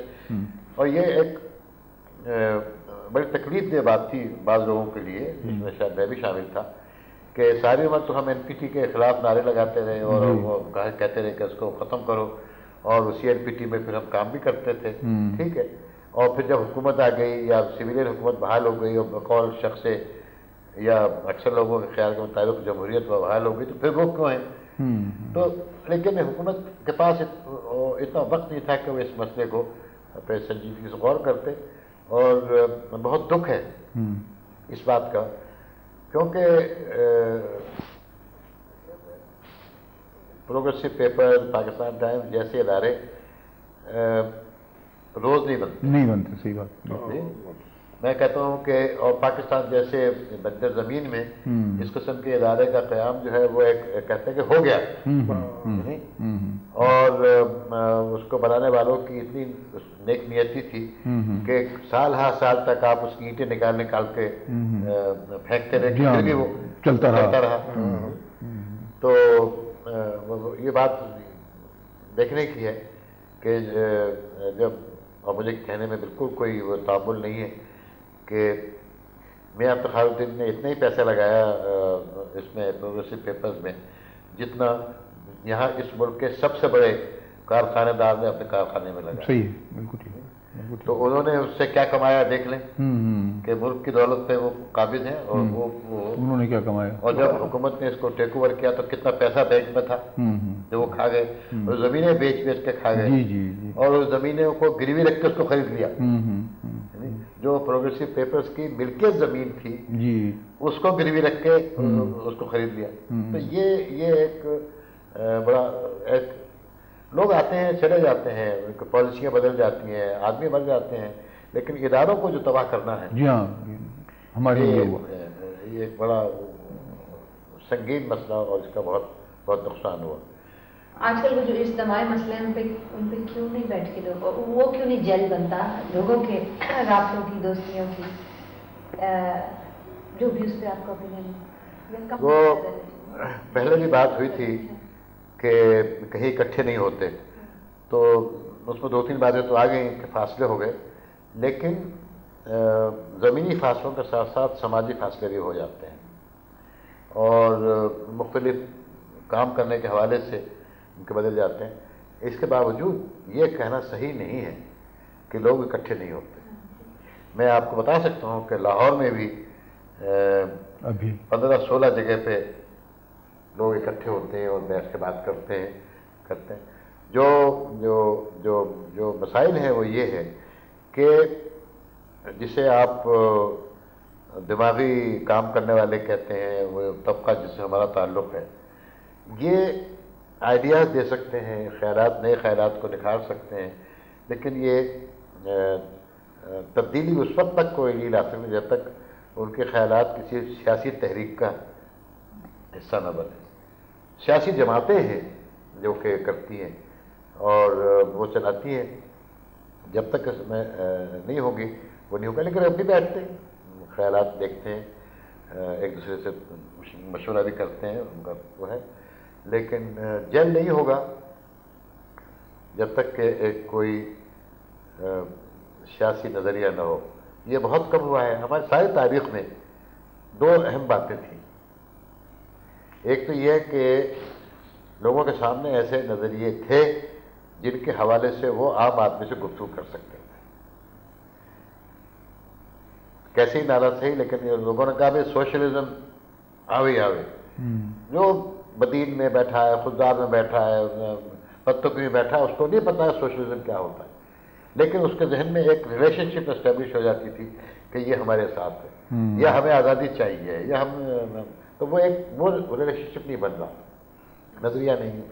اور دوسری بات یہ ہوئی ہے کہ لوگ تھک جاتے ہیں،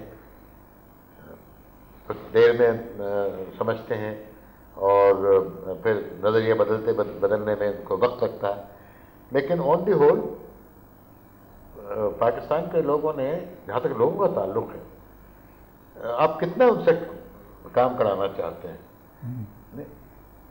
کتنی دفعہ انہوں نے ڈکٹیٹرشپ کو اکھاڑ کر پھینکا، کتنی دفعہ انہوں نے جلوس نکالے، کتنی دفعہ گولیاں کھائی ہی نہیں کھائی.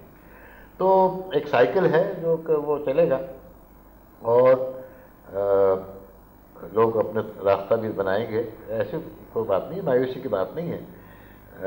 شارٹ رن میں البتہ آپ کہہ سکتی ہیں کہ کوئی حالات جو ہیں خرابی ہی کی طرف جائے.